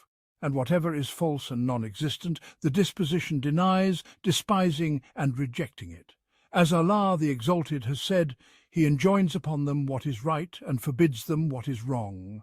Al-Araf 7, 157. 6. And man, as the Prophet, peace be upon him, named him when he said, the truest of names are Harith and Hammam, is ever striving and acting, yet he acts only for what he hopes will benefit him or avert harm from him. But such hope may rest upon a false belief, either in the object itself, which may neither benefit nor harm, or in the means which may not lead to the desired end, and this is ignorance. Or he may know that a thing harms him yet pursues it, or know that it benefits him yet abandons it. For such knowledge is opposed by a desire in his soul for another pleasure or the avoidance of another pain. Thus he becomes ignorant and unjust, prioritizing one over the other. Hence Abu al-Aliyah said, I asked the companions of Muhammad, peace be upon him, about Allah's statement, Allah accepts repentance only from those who do evil in ignorance and then repent soon after. An-Nisa 4:17. And they replied, whoever disobeys Allah is ignorant, and whoever repents before death has repented soon after. If man moves only by hope, even if he be a monk trembling in fear, he will not strive for salvation, nor flee from dread, unless inspired by hope. And hope arises only from what is cast into his soul as a promise of good, the pursuit of the beloved and the aversion of the detested.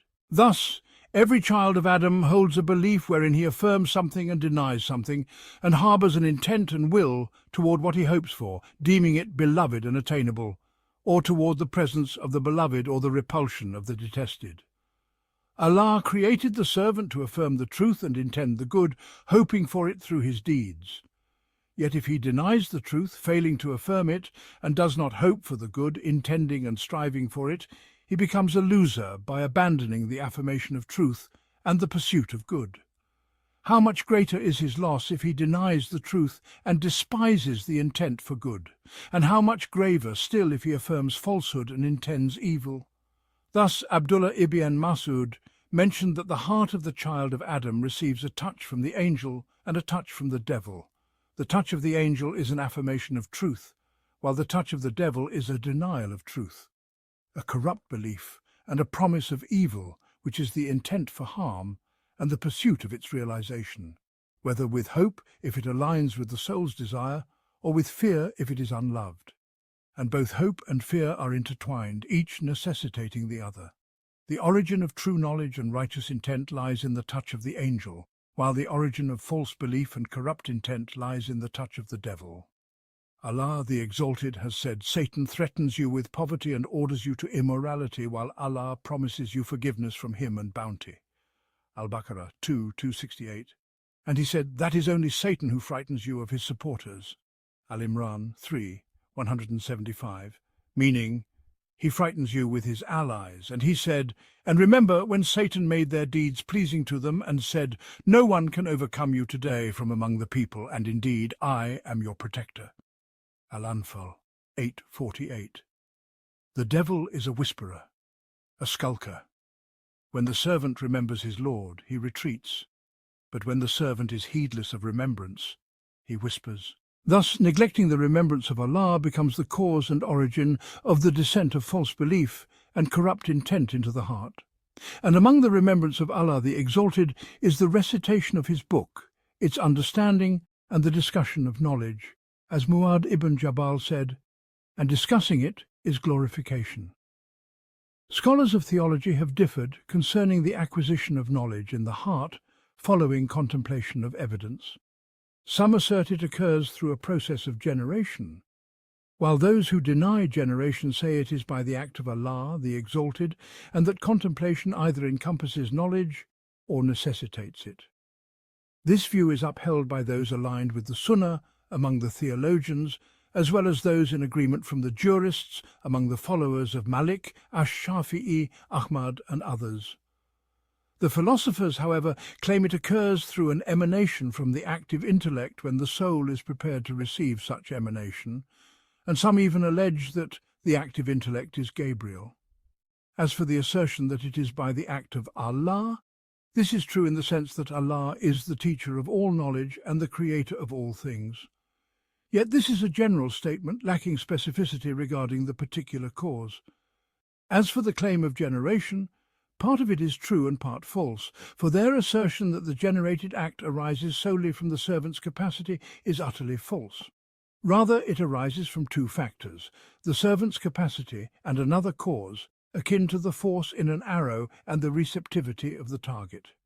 Undoubtedly, contemplation is a cause, but the issue lies in what completes the acquisition of knowledge. As for the claim that it is through the active intellect, this is among the myths devoid of evidence. Even more baseless is their assertion that it is Gabriel, or that all forms and perfections in the elemental world arise from its emanation and cause.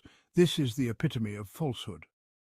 However, their attribution of such matters to spiritual entities is correct in a general sense, for Allah, glorified and exalted, manages the affairs of the heavens and the earth through his angels, who are the emissaries of his command. The term angel, Malak, itself indicates this, as conveyed by the prophets, and as testified by the Book and the Sunnah in ways too vast to enumerate here. The Prophet, peace be upon him, spoke of the angels of creation and others. Yet to specify a single spirit connected to the lunar sphere as the Lord of this world is falsehood, and this is not the place for exhaustive discussion of such matters. Know, however, that the origin of the soul's perceptions and movements lies with the angels and the devils. The angel casts affirmation of truth and the command to good, while the devil casts denial of truth and the command to evil. Affirmation and denial are tied to human contemplation, just as command and prohibition are tied to human will. Thus, if contemplation is directed toward a guiding sign, such as the Quran, and is free from the oppositions of the devil, that contemplation encompasses knowledge and guidance. For this reason, the servant is commanded to seek refuge from the accursed devil when reciting. But if contemplation is directed toward a misleading sign, and the contemplator believes in its validity, whether its premises or one of them contains falsehood, or both premises are true, but their synthesis is flawed, then a corrupt belief arises in the heart. This is the predominant source of the doubts of those who espouse falsehood, opposing the Book and the Sunnah among the philosophers, theologians, and their ilk. And since the contemplator must have something to contemplate, mere reflection upon the conceived object whose ruling is sought does not yield knowledge. Rather, it may engender various doubts that he mistakes for evidence, due to the heart's intense thirst for knowing the ruling of that issue and affirming that conception. But the contemplation that yields knowledge is that which is directed toward a guiding sign. And the guiding sign, in its generality and absoluteness, is the Book of Allah and the Sunnah of his Prophet. For what the Sharia brings of the two types of contemplation is what benefits, avails, and attains guidance through the remembrance of Allah and what has descended of truth. Thus, if one desires contemplation and consideration of absolute evidences without specifying an object, that is contemplation of the Book of Allah and its reflection, as he said, "There has come to you from Allah a light and a clear book, by which Allah guides those who follow his pleasure." Al-Ma'idah 5:15, 16. And he said, "And thus we have revealed to you an inspiration of our command. You did not know what is the book." Ash-Shura 42, 52, 53. As for contemplation of a specific issue or case to seek its ruling and affirm the truth therein, when the servant knows not what guides him to this or that, mere contemplation of this sort does not avail. Rather, it may lead to affirmations he deems true but are false, stemming from the devil's casting, or to affirmations that are true stemming from the angel's casting. Likewise, if contemplation is directed toward the guiding sign, which is the Quran, he may place the words in their proper contexts and comprehend the intent of the sign, thus being guided by the Quran, or he may fail to understand it or distort the words from their contexts, thus going astray by it, and this is from the devil. As Allah the Exalted has said, "And we send down of the Quran that which is healing and mercy for the believers, but it does not increase the wrongdoers except in loss." Al-Isra 1782. And he misleads many thereby, and guides many thereby, and he does not mislead thereby except the defiantly disobedient. Al-Baqarah 226. And as for those who believed, it has increased them in faith while they are rejoicing. But as for those in whose hearts is disease, it has increased them in evil upon their evil. At Tawbah 9, 124, 125. And say, it is for those who believe a guidance and cure. And those who do not believe, in their ears is deafness, and it is blindness upon them. Fusilat 41, 44. And this is a declaration for the people, and a guidance and instruction for those conscious of Allah. Al-Imran 3, 138. Thus, the contemplator of the sign is like one gazing at the crescent moon. He may see it or may not, due to a dimness in his sight, and so it is with the blindness of the heart. As for the contemplator of an issue, he requires two things: to attain the guiding sign and to be guided by it and benefit therefrom. Footnotes 1, narrated by Al-Bukhari, 453, and Muslim, 2485. 2, see Dar at-Ta'arud, 3/303, 5/270. 3, narrated by Abu Dawood, 3578, At-Tirmidhi, 1323, and Ibn Majah, 2309, from the Hadith of Anas with a weak chain. At-Tirmidhi said, Hasan Garib, good, uncommon. It was authenticated by Al-Hakim, 492, and reported by Adiyah in Al-Muqtara, 1580. It is also narrated through a more authentic route by At-Tirmidhi, 1324. See Ilal ad-Daraqutni, 12/80. Ibn al-Qattan in Bayan al-Wam wal-Iham, 3547, and Al-Albani in As-Silsila ad-Da'ifa, 1154, did not discern this aspect. 4. Narrated by At-Tabarani in Al-Mujam al-Kabir, 9167, and Ibn Asakir in Tariq Dimashq, 44/111, with a weak chain. Al-Haythami deemed it good in Majma' az-Zawaid, 967. The more well-known narration is from Ali, may Allah be pleased with him, as narrated by Abdullah ibn Ahmad, in additions to Fada'il as-Sahaba, 50, 310, 470, and others through numerous routes. 5. Narrated by Ibn al-Mubarak, 1435, and Ahmad, 859, in Az-Zud, with a good chain. It is also narrated through another route with a disconnection by Abu Dawood in Az-Zud, 164. It is narrated as a prophetic hadith by At-Tirmidhi, 2988, Al-Bazar, 2027, Abu Yala, 4999, Ibn Hibban, 997, and others, but the attribution to Ibn Mas'ud is more authentic. See Al-Ilal by Ibn Abi Hatim, 2224, and Al-Ilal al-Kabir by At-Tirmidhi, 654. 6. Original text notes, the source and the fitra, whatever is true. In T, with the fitra, the source, so it loved it. The correction from T is evidently correct, the source, so the fitra despised it and rejected it. Likely due to a scribe's oversight. 7. Narrated through the mursal reports of Abu Wahb al-Kalai, Az-Zuri, Makhul, Abd al-Wahhab ibn Bukht, and Abdullah ibn Amir al-Yasabi. All these mursal narrations originate from the Levant and do not support one another, likely tracing back to a single source, which is most probable.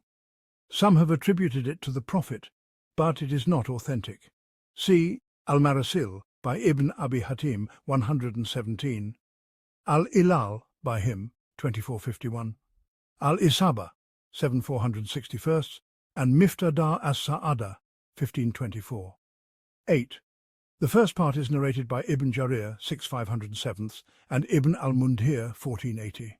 9, narrated by Abu Nu'aym in Al-Hilya 1238 and Ibn Abd al-Barr in Jami Bayan al-Ilm 1240, with an extremely weak chain.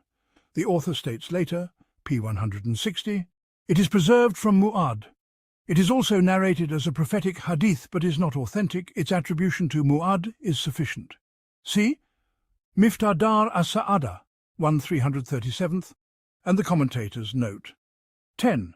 Regarding the creation of a human in the mother's womb, when the angel is sent to breathe the spirit into it and is commanded to write its sustenance, lifespan, deeds, and whether it will be wretched or blessed. Narrated by Al-Bukhari 3208 and Muslim 2643.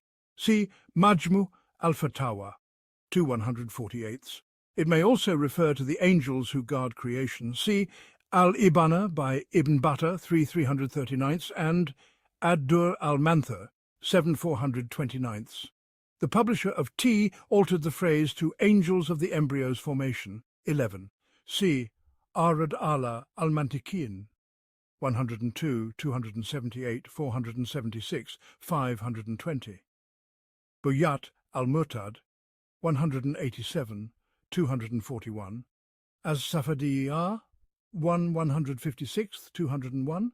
Dar at-Ta'arud 5384, 10, Arad ala ash-Shadili 43, 59, 132.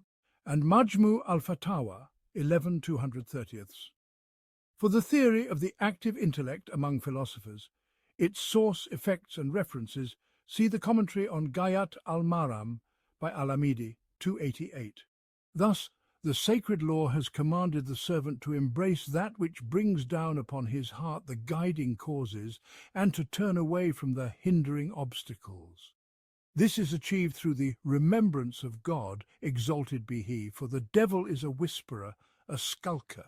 When the servant remembers his Lord, the devil retreats, but when he neglects this remembrance, the devil whispers deceitfully.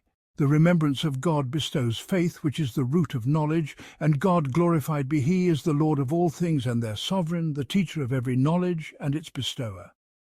Just as His essence is the origin of all that exists, so too is His remembrance and the knowledge of Him the foundation of all understanding and recollection within the heart.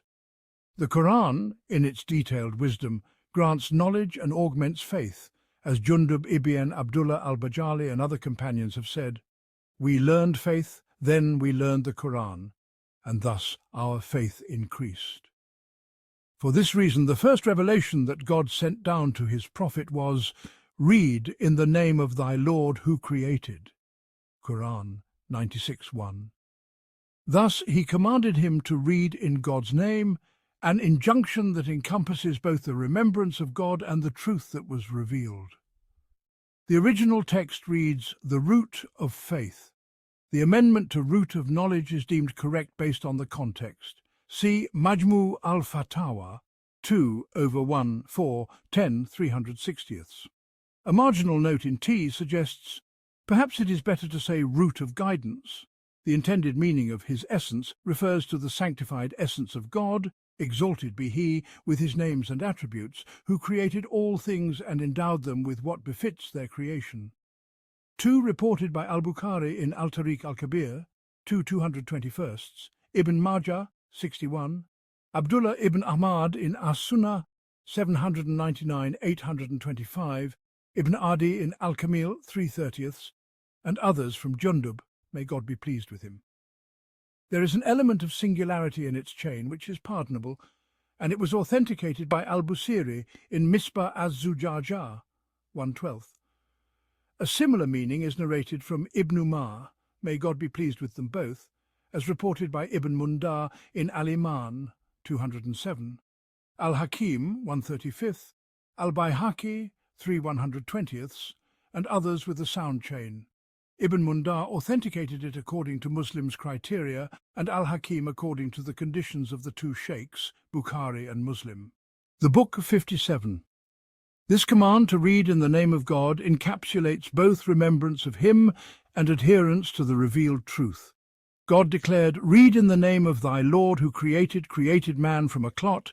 Read, and thy Lord is the most bounteous, who taught by the pen, taught man that which he knew not." Quran 96:1-5. Thus God, exalted be He, mentioned that He created all existent beings, generally and specifically with man as the particular focus, and that He is the teacher of knowledge, both in its generality and specificity, to humanity. He spoke of teaching through the pen, the highest stage of instruction, which necessitates the teaching of speech and the knowledge embedded in the heart. In truth, the servant stands in dire need of what he seeks in terms of knowledge and guidance, a seeker and a supplicant. Through the remembrance of God and humble dependence upon Him, God guides and directs him, as He has said, "O my servants, all of you are astray except those whom I have guided, so seek my guidance, and I shall guide you." And as the prophet, peace and blessings be upon him, used to pray, "O God, Lord of Gabriel, Michael, and Israfil, creator of the heavens and the earth, knower of the unseen and the seen, you judge between your servants in that wherein they differ. Guide me to the truth in matters of dispute by your leave, for indeed you guide whom you will to a straight path." Moreover, it becomes evident that the seeker of knowledge through contemplation, reasoning, reflection, and meditation cannot attain it unless he beholds a sign that yields knowledge of what is signified. Whenever knowledge is acquired through contemplation, the contemplator must possess within his heart a foundational established knowledge that requires no further reflection. This known truth becomes the root and cause of the reflection by which he seeks further understanding. 1 reported by Muslim, 2577, 2 reported by Muslim, 770. The Book 58. For this reason, remembrance is tied to God, for He, glorified be He, is the truth, the known. Reflection, on the other hand, pertains to His creation, as God has said, "Those who remember God standing, sitting, and lying on their sides, and reflect on the creation of the heavens and the earth." Quran 3:191. A narration has come to us saying, "Reflect upon the created, but do not reflect upon the Creator." This is because reflection and estimation pertain to analogies, comparisons, and measures which apply to similar entities, that is, the created things. As for the Creator, glorified and exalted be His majesty, He has no likeness or peer. Thus, reflection based on analogy is impossible in relation to Him. Rather, He is known through innate disposition, fitra, and the servant remembers Him. Through remembrance and through what God has informed about Himself, the servant attains profound knowledge of Him, knowledge that cannot be gained merely through reflection and estimation. I mean by this the knowledge of His essence, for it is beyond the realm of reflection. However, as for the knowledge of the meanings of what He has informed us about and similar matters, reflection and estimation do enter therein, as conveyed by the Book and the Sunnah. 1 reported with this wording by Abu ash-Shaykh in Al-Azamah 982 from Ibn Abbas as a prophetic narration with an extremely weak chain. It is also narrated with similar meaning through other weak and rejected chains from Ibn Umar, Abu Hurairah, and others, none of which are authentic. However, Al-Albani deemed it sound due to the cumulative strength of these narrations in As-Sahihah, 1787. As Sakawi said in Al-Maqasid al-Hassana, 342, all its chains are weak, but their combination lends strength. The best in this regard is what Al-Bayhaqi reported in Al-Asma wa as-Sifat, 246, as a statement of Ibn Abbas, may God be pleased with them both, with a lenient chain, deemed good by Ibn Hajar in Al-Fath, 13383. It is likely the origin of these narrations, later elevated by weak narrators who fabricated chains for it. The Book 59. Thus, many among the devotees of worship and the Sufis enjoin persistent remembrance, considering it the gateway to reaching the truth. This is commendable when coupled with contemplation of the Quran and Sunnah and adherence to them. Likewise, many among the rationalists and theologians advocate reflection and reasoning, viewing it as the path to knowing the truth. Reasoning is valid when directed toward truth and evidence, as previously mentioned. Each of these paths contains an element of truth, yet each requires the truth found in the other. Both must be purified of any falsehood that has crept into them, and this is achieved by following what the messengers have brought. We have elaborated on this matter elsewhere, clarifying the path of the devotees of worship, discipline and remembrance, as well as the path of the theologians, rationalists and logicians, identifying what is acceptable and what is rejected in each, and expounding the complete and comprehensive path brought by the divine message which encompasses all truth. This is not the place for such detailed discourse. The intent here is that a person perceives himself as knowing, feels this within himself, and recognizes it without the mediation of another, just as he perceives other things. The attainment of knowledge in the heart is akin to the arrival of food in the body. Just as the body senses food and drink, so too do hearts sense the knowledge that descends upon them, for it is their nourishment and sustenance. As the Prophet, peace and blessings be upon him, said, "Every host loves that his feast be attended, and God's feast is the Quran."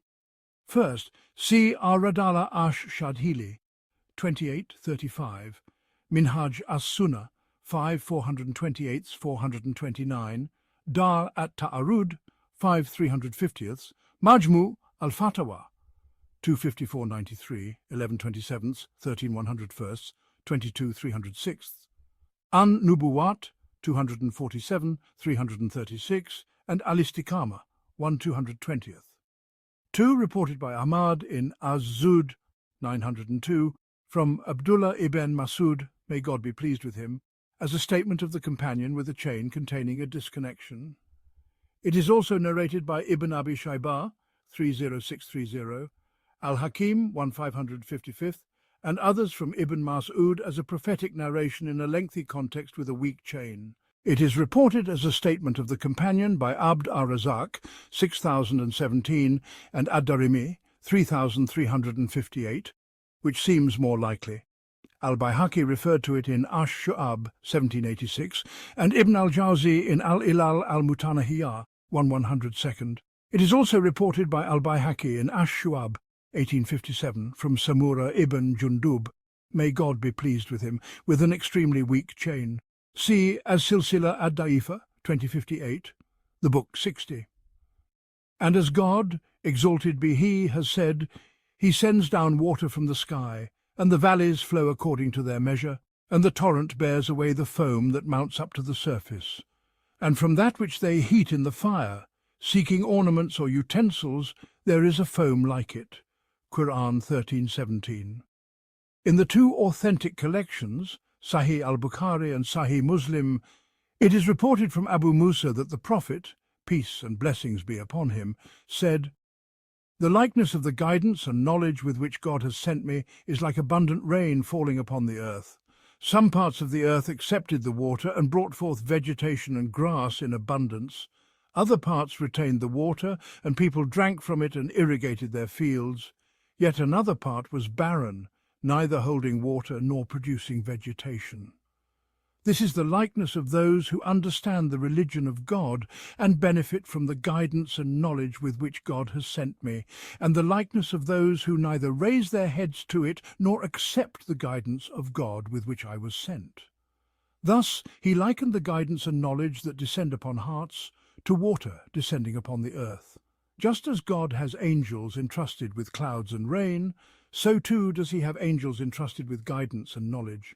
The former is the sustenance and nourishment of bodies, while the latter is the sustenance and nourishment of hearts. First Sahih al-Bukhari, 79, and Sahih Muslim, 2282. The book 61, Al-Hasan al-Basri, commenting on God's words, "And of what we have provided them they spend," Quran 2:3, said, "Among the greatest forms of expenditure is the expenditure of knowledge," or words to this effect. Another narration states, "How excellent a gift and how splendid a present is a word of goodness that a man hears and then conveys to his Muslim brother." Yet another narration from Abu ad-Darda states, "No servant gives a charity greater than an admonition with which he counsels his believing brothers, and they disperse having been benefited by God through it," or something similar. And from Ka'b ibn Ujra it is reported that he said, "Shall I not present you with a gift?" He then mentioned sending blessings upon the Prophet, peace and blessings be upon him. I could not find this narration. See Majmu al-Fatawa, 29/186. 2. Reported by At-Tabarani in Al-Kabir, 1243, from Ibn Abbas, may God be pleased with them both, as a prophetic narration with an extremely weak chain. See Majma az-Zawaid, 1/166, Al-Mughni an Hamul al-Asfar, 1/18, and As-Silsila ad-Da'ifa, 2038.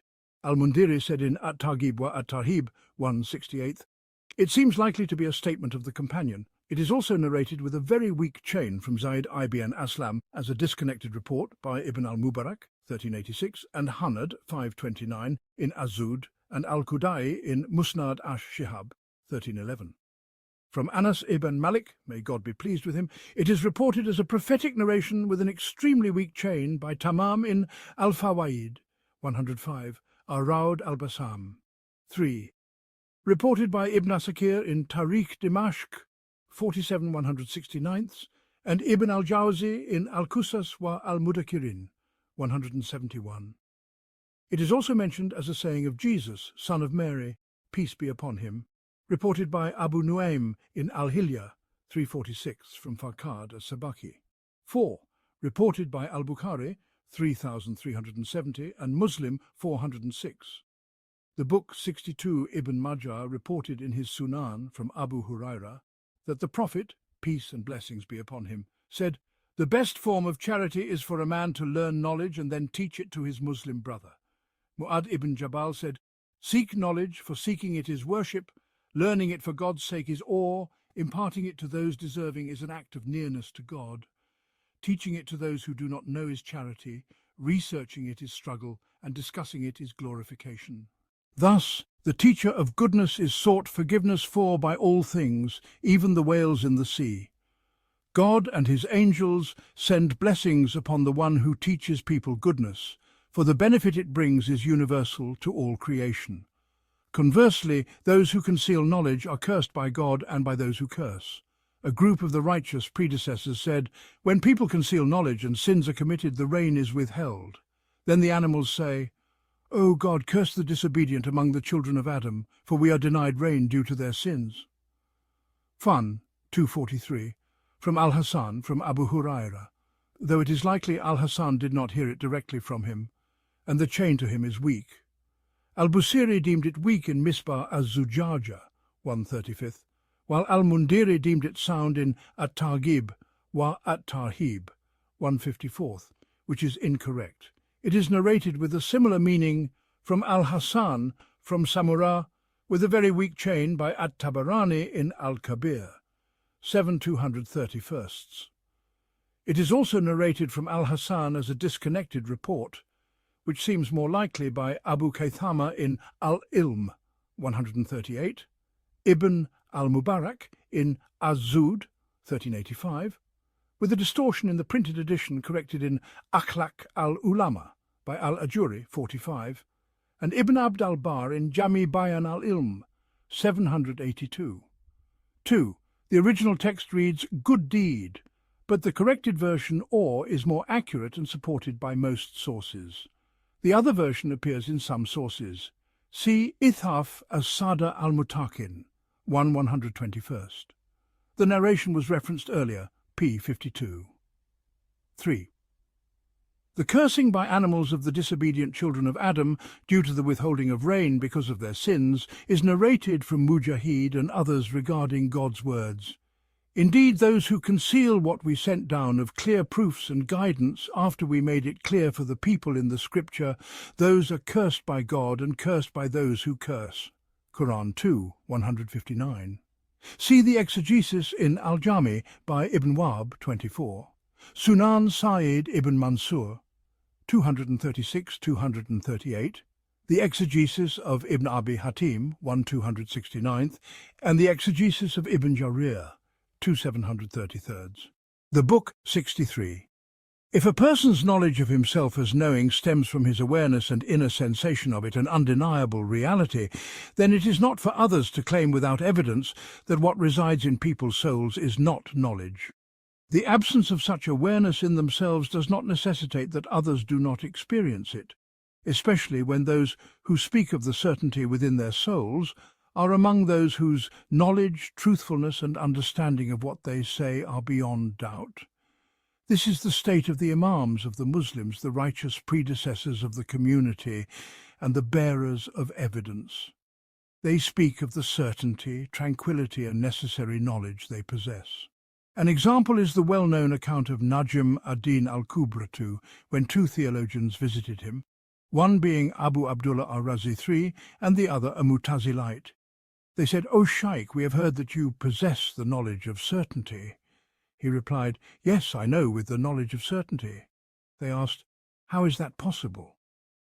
Thus, that is, the theologians who previously claimed regarding the common folk of Ahl-as-Sunnah that they affirm without evidence and decide without proof, possessing only blind imitation.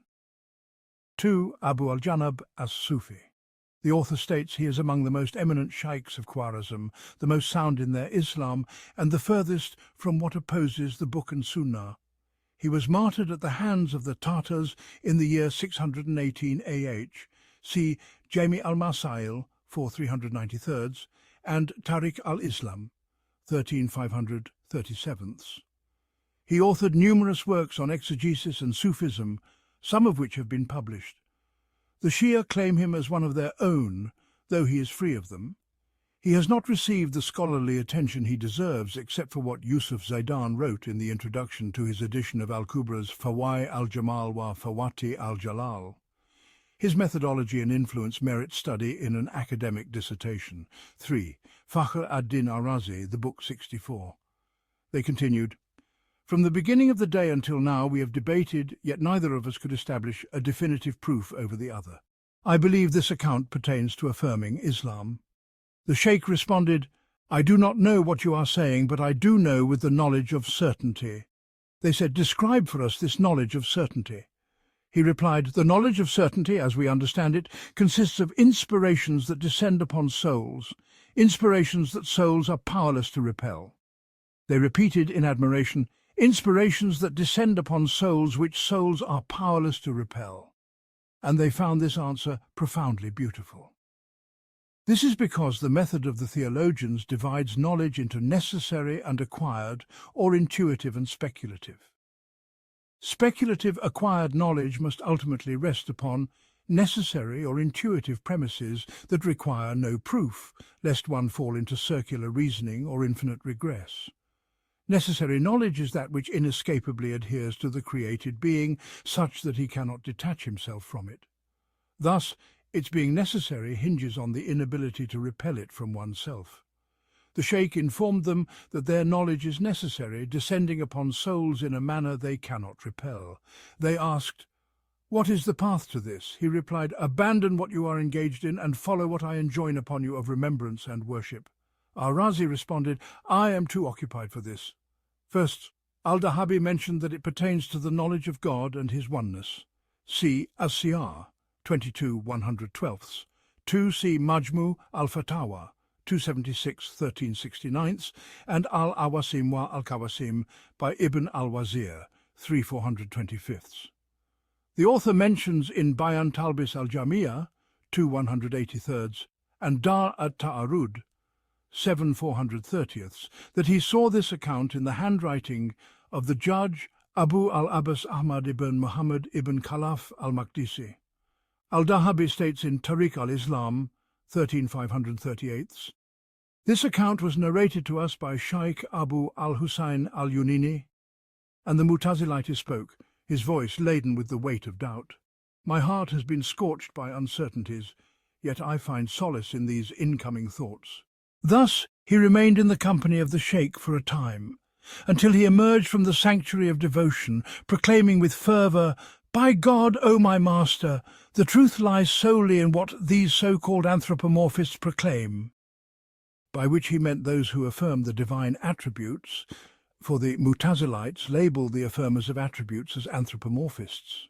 This realization dawned upon him as an undeniable certainty, one he could not repel from his heart. that the creator of the universe must of necessity be distinct from his creation, separate in essence, endowed with attributes unique to him, and that the Lord described by the Jahmites is naught but pure negation, a void of existence. This is the context of the renowned narrative 1 concerning the Gnostic sheikh Abu Ja'far al-Hamadani 2, as recounted to Abu al-Ma'ali al-Juwayni. When the latter ascended the pulpit and declared, "God was, and there was no throne," Abu Ja'far interjected, "O teacher, let us set aside the mention of the throne, for that is a matter derived from divine revelation. Speak to us instead of this innate necessity we feel within our hearts. For no knower of God ever utters, 'O Allah,' without sensing in his soul an inescapable urge to seek the exalted, a longing that turns neither to the right nor to the left. How, then, are we to dispel this necessity from our hearts?" At this, Abu al-Ma'ali struck his head in bewilderment and exclaimed, "Al-Hamadani has confounded me! Al-Hamadani has confounded me!" And he descended from the pulpit. 1. This narrative was transmitted by the two Hafizes, Muhammad ibn Tahir al-Maqdisi and Abu al-Ala al-Attar, from Abu Ja'far. Taj al-Subki exaggerated in his denial of it, yet offered no proof.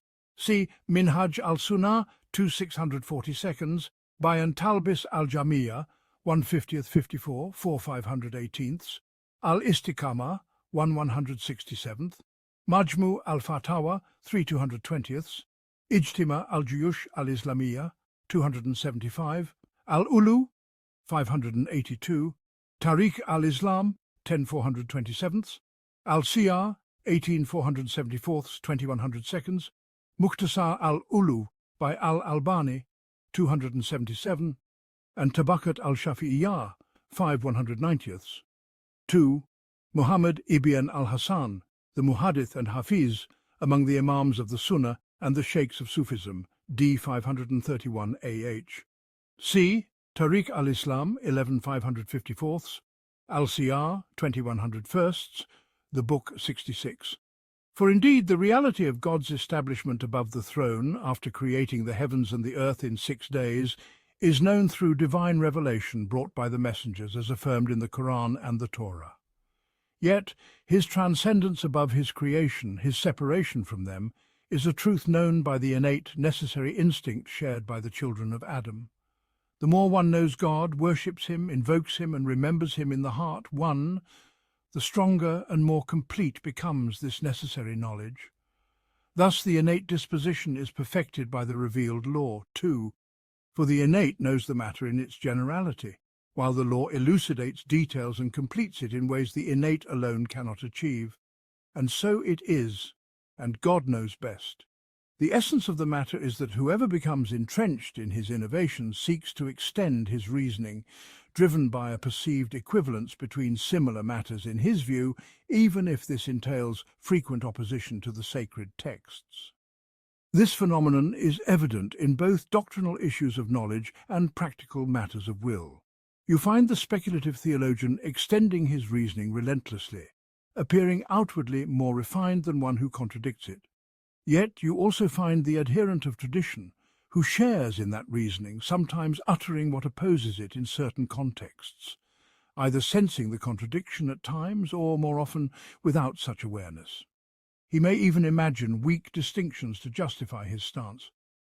Thus, in breaking his principle and distinguishing between apparent similarities, he seems less knowledgeable and experienced than the first, less consistent in his discourse. But this is not so. Rather, he is better than the first, for the reasoning they shared was flawed at its root, opposing the sacred text and sound analogy. Hence, the one who extends it falls into greater corruption and contradiction than the one who breaks it. 1. The original text reads, "and worships him, invokes him, and his heart is more and more devoted to him." The corrected version is from T, deemed more appropriate. 2. The original text reads, "by the innate." This is a scribal error. See Al-Safadiyah, 2 157, Bayan Talbis al-Jamiyah, 2471, Dar al-Ta'arud, 8238, 10277, Majmu al-Fatawa, 10146, 13167, 16,348, the book 67. This is the state of anyone who agrees with another on a reasoning that is not, in essence, true, while one of them possesses, in certain instances, texts that contradict that reasoning. This is what jurists often term preferential reasoning, istisan 1.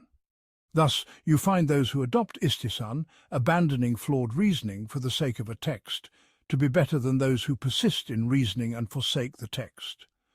For this reason, it is narrated from Abu Hanifa that he said, "Do not adopt the analogies of Zufa, for if you do, you will forbid the lawful and permit the forbidden." 2. Zufa was known for excessively extending what he deemed to be reasoning despite his limited knowledge of the texts. 3.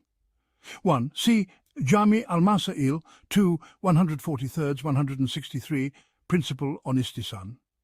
2. I could not trace this narration, nor did Al-Kawthari mention it in Lamahat al-Nazar fi Sirat al-Imam Zufar, despite his thorough research and vast knowledge. I doubt its authenticity, for Abu Hanifa's praise of Zufar is well documented, and he used to say, "He is the most analogically inclined of my companions." Ibn Qutaybah in Mukhtalaf al-Hadith 110 and Ibn Abd al-Bar in Jami Bayan al-Ilm 1697 narrated from al-Shabi, "Beware of analogy, for if you adopt it, you will forbid the lawful and permit the forbidden." Could this have influenced the author's mind? Ibn Taymiyyah also narrated in the following sources from Abu Hanifa, "Zufar's analogy is uglier than urinating in a mosque, whereas what is recorded in Al-Marifa wa Al-Tariq by Yaqub ibn Sufyan, 1673, and through him Al-Bayhaqi in Al-Madkhal ila Al-Sunan, 243, is, among analogies, there is an analogy uglier without mentioning Zufar." 3. See Jami al-Masail 3, 413, Majmu al-Fatawa 34, 124, Mukhtasar al-Fatawa al-Misriyah 624, Zad al-Ma'ad 5, 399. There is a note of caution regarding the claim of Zufar's limited knowledge of texts, for he heard hadith from a group of narrators. His narrations are not extensive because he passed away in middle age before the time of widespread transmission, as Al-Dahabi states in Al-Siyar 839. He knew hadith and mastered it. Al-Fadl ibn Dukain, as cited by Abu Nuaym, said, "I would pass by Zufar and he would say, 'Come, let me sift through what you have heard.'" Yahya ibn Ma'in, the master of hadith criticism, called him trustworthy and reliable. Ibn Hibban in Al-Thiqat 6,339 said, "He was precise, a memorizer with few errors, unlike his companion in his lack of caution in narrations." Ibn Qutlubuga defended him in Al-Thiqat Mimman Lam Yaka fi Al-Kutub al-Sita 4,313, the book 68. Abu Yusuf, on the other hand, held a contrasting perspective, 1. Being more knowledgeable of hadith than Zufar.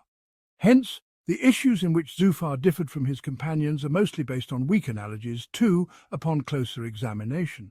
Conversely, the issues in which Abu Yusuf differed from Abu Hanifa and was followed by Muhammad, 3, are predominantly grounded in adherence to texts and sound analogies. This is because Abu Yusuf, after Abu Hanifa's death, travelled to the Hijaz and benefited from the knowledge of the Sunnah prevalent there, which was not widely known in Kufa. He would say, "Had my companion witnessed what I have seen, he would have recanted as I have." 4. Knowing that his companion sought only to follow the Sharia, though others might possess knowledge of the Sunnah that had not reached him. This is also the state of many jurists in relation to one another, concerning analogies they agreed upon, but whose validity was not established by reliable evidence. Agreement on such analogies necessitates their extension, yet 1. As in the original, and it is sound, it could also be his counterpart. 2. See some of the principles on which Zufar differed from his companions in Tarsis al-Nazar 38-47. 3. Muhammad ibn al-Hasan al-Shaybani. 4. See Al-Sunan al-Kubra by al-Bayhaqi 4-171, and the abridged Ikhtilaf al-Ulama by al-Tahawi by al-Jassas 4-158, the book 69. Those who adhere to the texts may contradict them, while those ignorant of the texts extend them.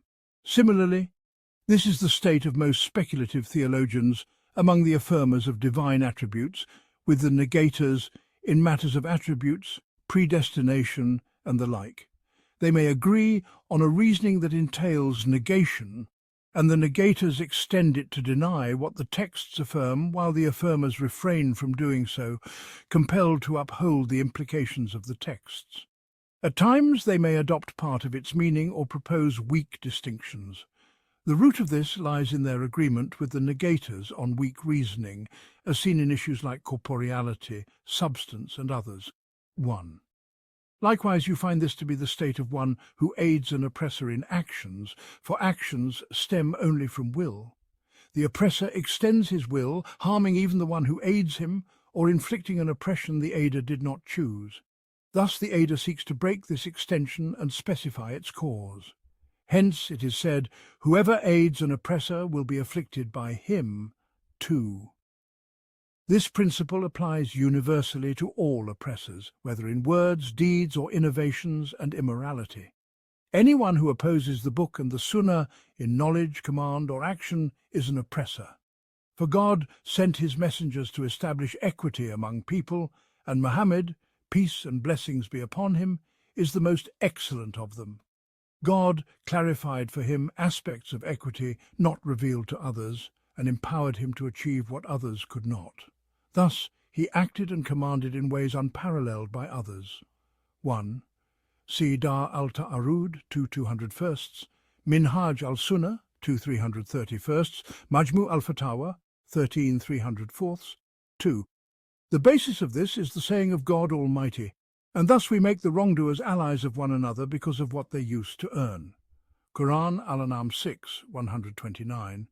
And it has been decreed for him that whoever associates with him, indeed, he will misguide him and guide him to the punishment of the blaze.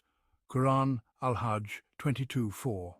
See Tafsir al-Qurtubi, 785, Al-Amthal al-Kamina fi al-Quran by Al-Husayn ibn al-Fadl 33, Bada'i al-Silk by Ibn al-Azraq 297, Majmu al-Fatawa 28/465, Al-Bidayah wa al-Nihaya 17/458.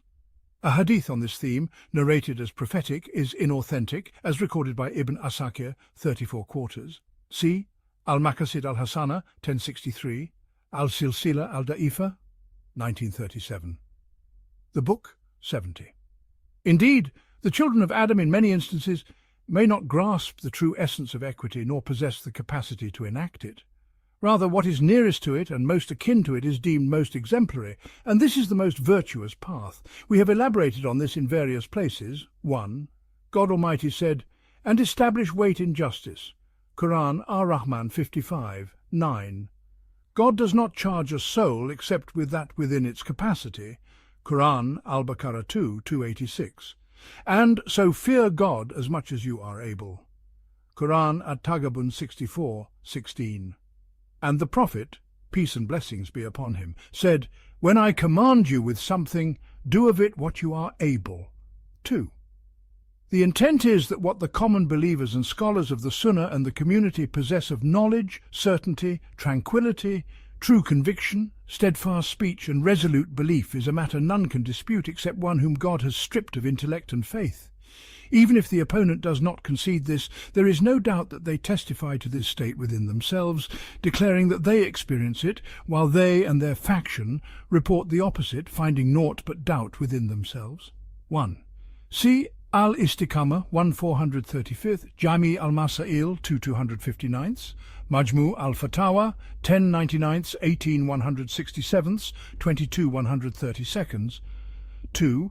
Narrated by Al-Bukhari 7288 and Muslim 1337, the Book 71. So, which of the two groups is more deserving of having their speech described as superfluous, or of being deemed more ignorant, misguided, deceitful, and absurd? The discourse of the sheikhs and imams of the Sunnah, jurisprudence, and gnosis in this regard is too profound to prolong our discussion thereof. The second perspective, 1. You find the speculative theologians to be the most prone among people to shift from one opinion to another. affirming a position with certainty in one context, only to affirm its opposite and denounce its proponent as an unbeliever in another. This is evidence of a lack of certainty. For faith, as Caesar remarked when he inquired of Abu Sufyan about those who embraced Islam with the Prophet, "Peace and blessings be upon him. Does any of them abandon his religion out of discontent after entering it?" Abu Sufyan replied, "No." Caesar then said, "Such is faith. When its sweetness mingles with the heart, none grows discontent with it." 2. Hence, one of the righteous predecessors, Umar ibn Abd al-Aziz or another, said, "Whoever makes his religion a target for disputes multiplies his vacillations." 3. As for the people of the Sunnah and Hadith, it is not known that any of their scholars or virtuous laymen ever retracted their statement or belief. Rather, they are the most steadfast of people in this regard, even when tested with various trials and afflicted by diverse tribulations. 1. From the perspectives proving that speculative theologians and philosophers are among the most superfluous of humanity, speaking falsehood and denying truth in their issues and proofs. The first perspective was mentioned earlier, p. 41. 2. Narrated by Al-Bukhari, 7, and Muslim, 1773. 3. Narrated by Malik in Al-Muwatta, 918. Narration of Muhammad ibn al-Hassan. Al-Darimi, 312. Ibn Abi al-Dunya in Al-Samt, 161. Al-Faryabi in Al-Qada, 384. And others from Umar ibn Abd al-Aziz through authentic chains, the book 72. Such is the state of the prophets and their followers from among the ancients. 1. Like the people of the trench and their ilk, as well as the early generations of this nation, the companions, their followers, and other imams. Indeed, Malik, may God have mercy on him, used to say, "Do not envy anyone who has not been afflicted with trials in this matter." 2. Meaning that God inevitably tests the believer, and if he endures patiently, his rank is elevated. 3. As God Almighty said, Alif, Lam, Mim, do the people think that they will be left to say, "We believe," and they will not be tried? But we have certainly tried those before them, and God will surely make evident those who are truthful, and he will surely make evident the liars. Quran Al-Ankabut 29, 1, 3. And we made from among them leaders guiding by our command when they were patient and when they were certain of our signs. Quran As-Sajdah 32:24. And by time indeed mankind is in loss, except for those who have believed and done righteous deeds, and advised each other to truth, and advised each other to patience. Quran Al-Asr 103, 1, 3. Whoever among the people of whims endures patiently upon his stance, does so due to the element of truth within it. For every innovation followed by a large group of people must contain some truth brought by the messenger, peace and blessings be upon him, and agreed upon by the people of the Sunnah and Hadith, which justifies its acceptance. Pure falsehood, after all, is never accepted under any circumstance. 1. The original text reads from the ancient prophets. 2. Narrated by Yaqub ibn Sufyan in Al-Marifa wa Al-Tariq 1474-660, and through him Ibn Asakir in Tariq Dimashq 38 343, and Abu al-Arab al-Tamimi in Al-Mihan 297, from Malik, from Umar ibn Abd al-Aziz, "I do not envy anyone." C. Tartib al-Madari K 2134, 3. C. Al-Bayan wa al-Tasil 18368, the book 73. In summary, steadfastness and stability among the people of Hadith and Sunnah are manifold times greater than among the speculative theologians and philosophers. Indeed, the philosopher is more unsettled and perplexed in his affairs than the theologian, for the theologian possesses some truth received from the prophets, which the philosopher lacks. Hence you find someone like Abu al-Hussein al-Basri, 1, and his peers to be more steadfast than the likes of Ibn Sina and his ilk. Moreover, you find the people of philosophy and speculative theology to be the most divided and discordant among humanity, each claiming that what they say is the indisputable truth, supported by irrefutable proof. In contrast, the people of the Sunnah and Hadith are the most united and harmonious. Whoever among the factions is closer to them is nearer to unity and accord. Thus, The Mutazilites are more united and harmonious than the philosophers, for the philosophers hold in matters of divinity, the afterlife, prophethood, and even natural sciences, mathematics, and the attributes of the celestial spheres, opinions so numerous that only the most majestic could enumerate them. Those who compiled the doctrines of the ancients, like Abu al-Hasan al-Ash'ari in his book Al-Maqalat 2, and Qadi Abu Bakr in his book Al-Daqa'iq 1, recorded their views in quantities far surpassing what Al-Farabi, Ibn Sina and their likes mentioned. 1. Muhammad ibn Ali ibn al-Tayyib, the Sheikh of the Mutazilites, d. 436 AH, c. Al-Siyar, 17587. 2. Maqalat Ghayr al-Islamiyin, his major work on doctrines. See Al-Rad ala al-Mantiqiyin 334, Dar al-Ta'arud 158, Al-Safadiyya 294, Minhaj al-Sunnah 5283. It has not been found. The Book 74.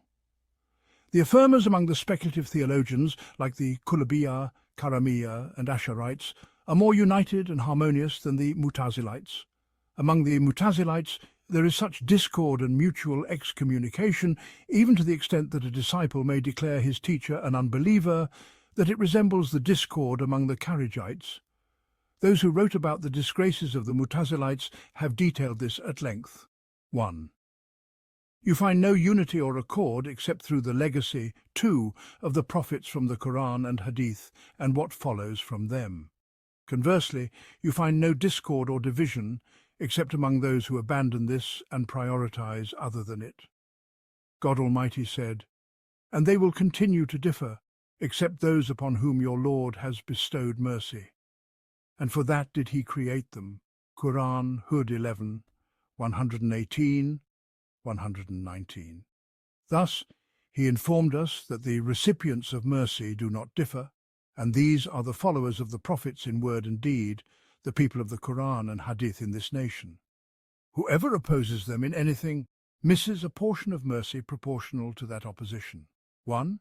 See Al-Farq Bain al-Firaq by Abu Mansur al-Baghdadi, 24, 114, 122, 182, 186, 187, 197, and among his sources in this and his other book, Fada'i al-Mutazila, is Fadihat al-Mutazila by Ibn al-Rawandi, who refuted al-Jahiz's Fadilat al-Mutazila.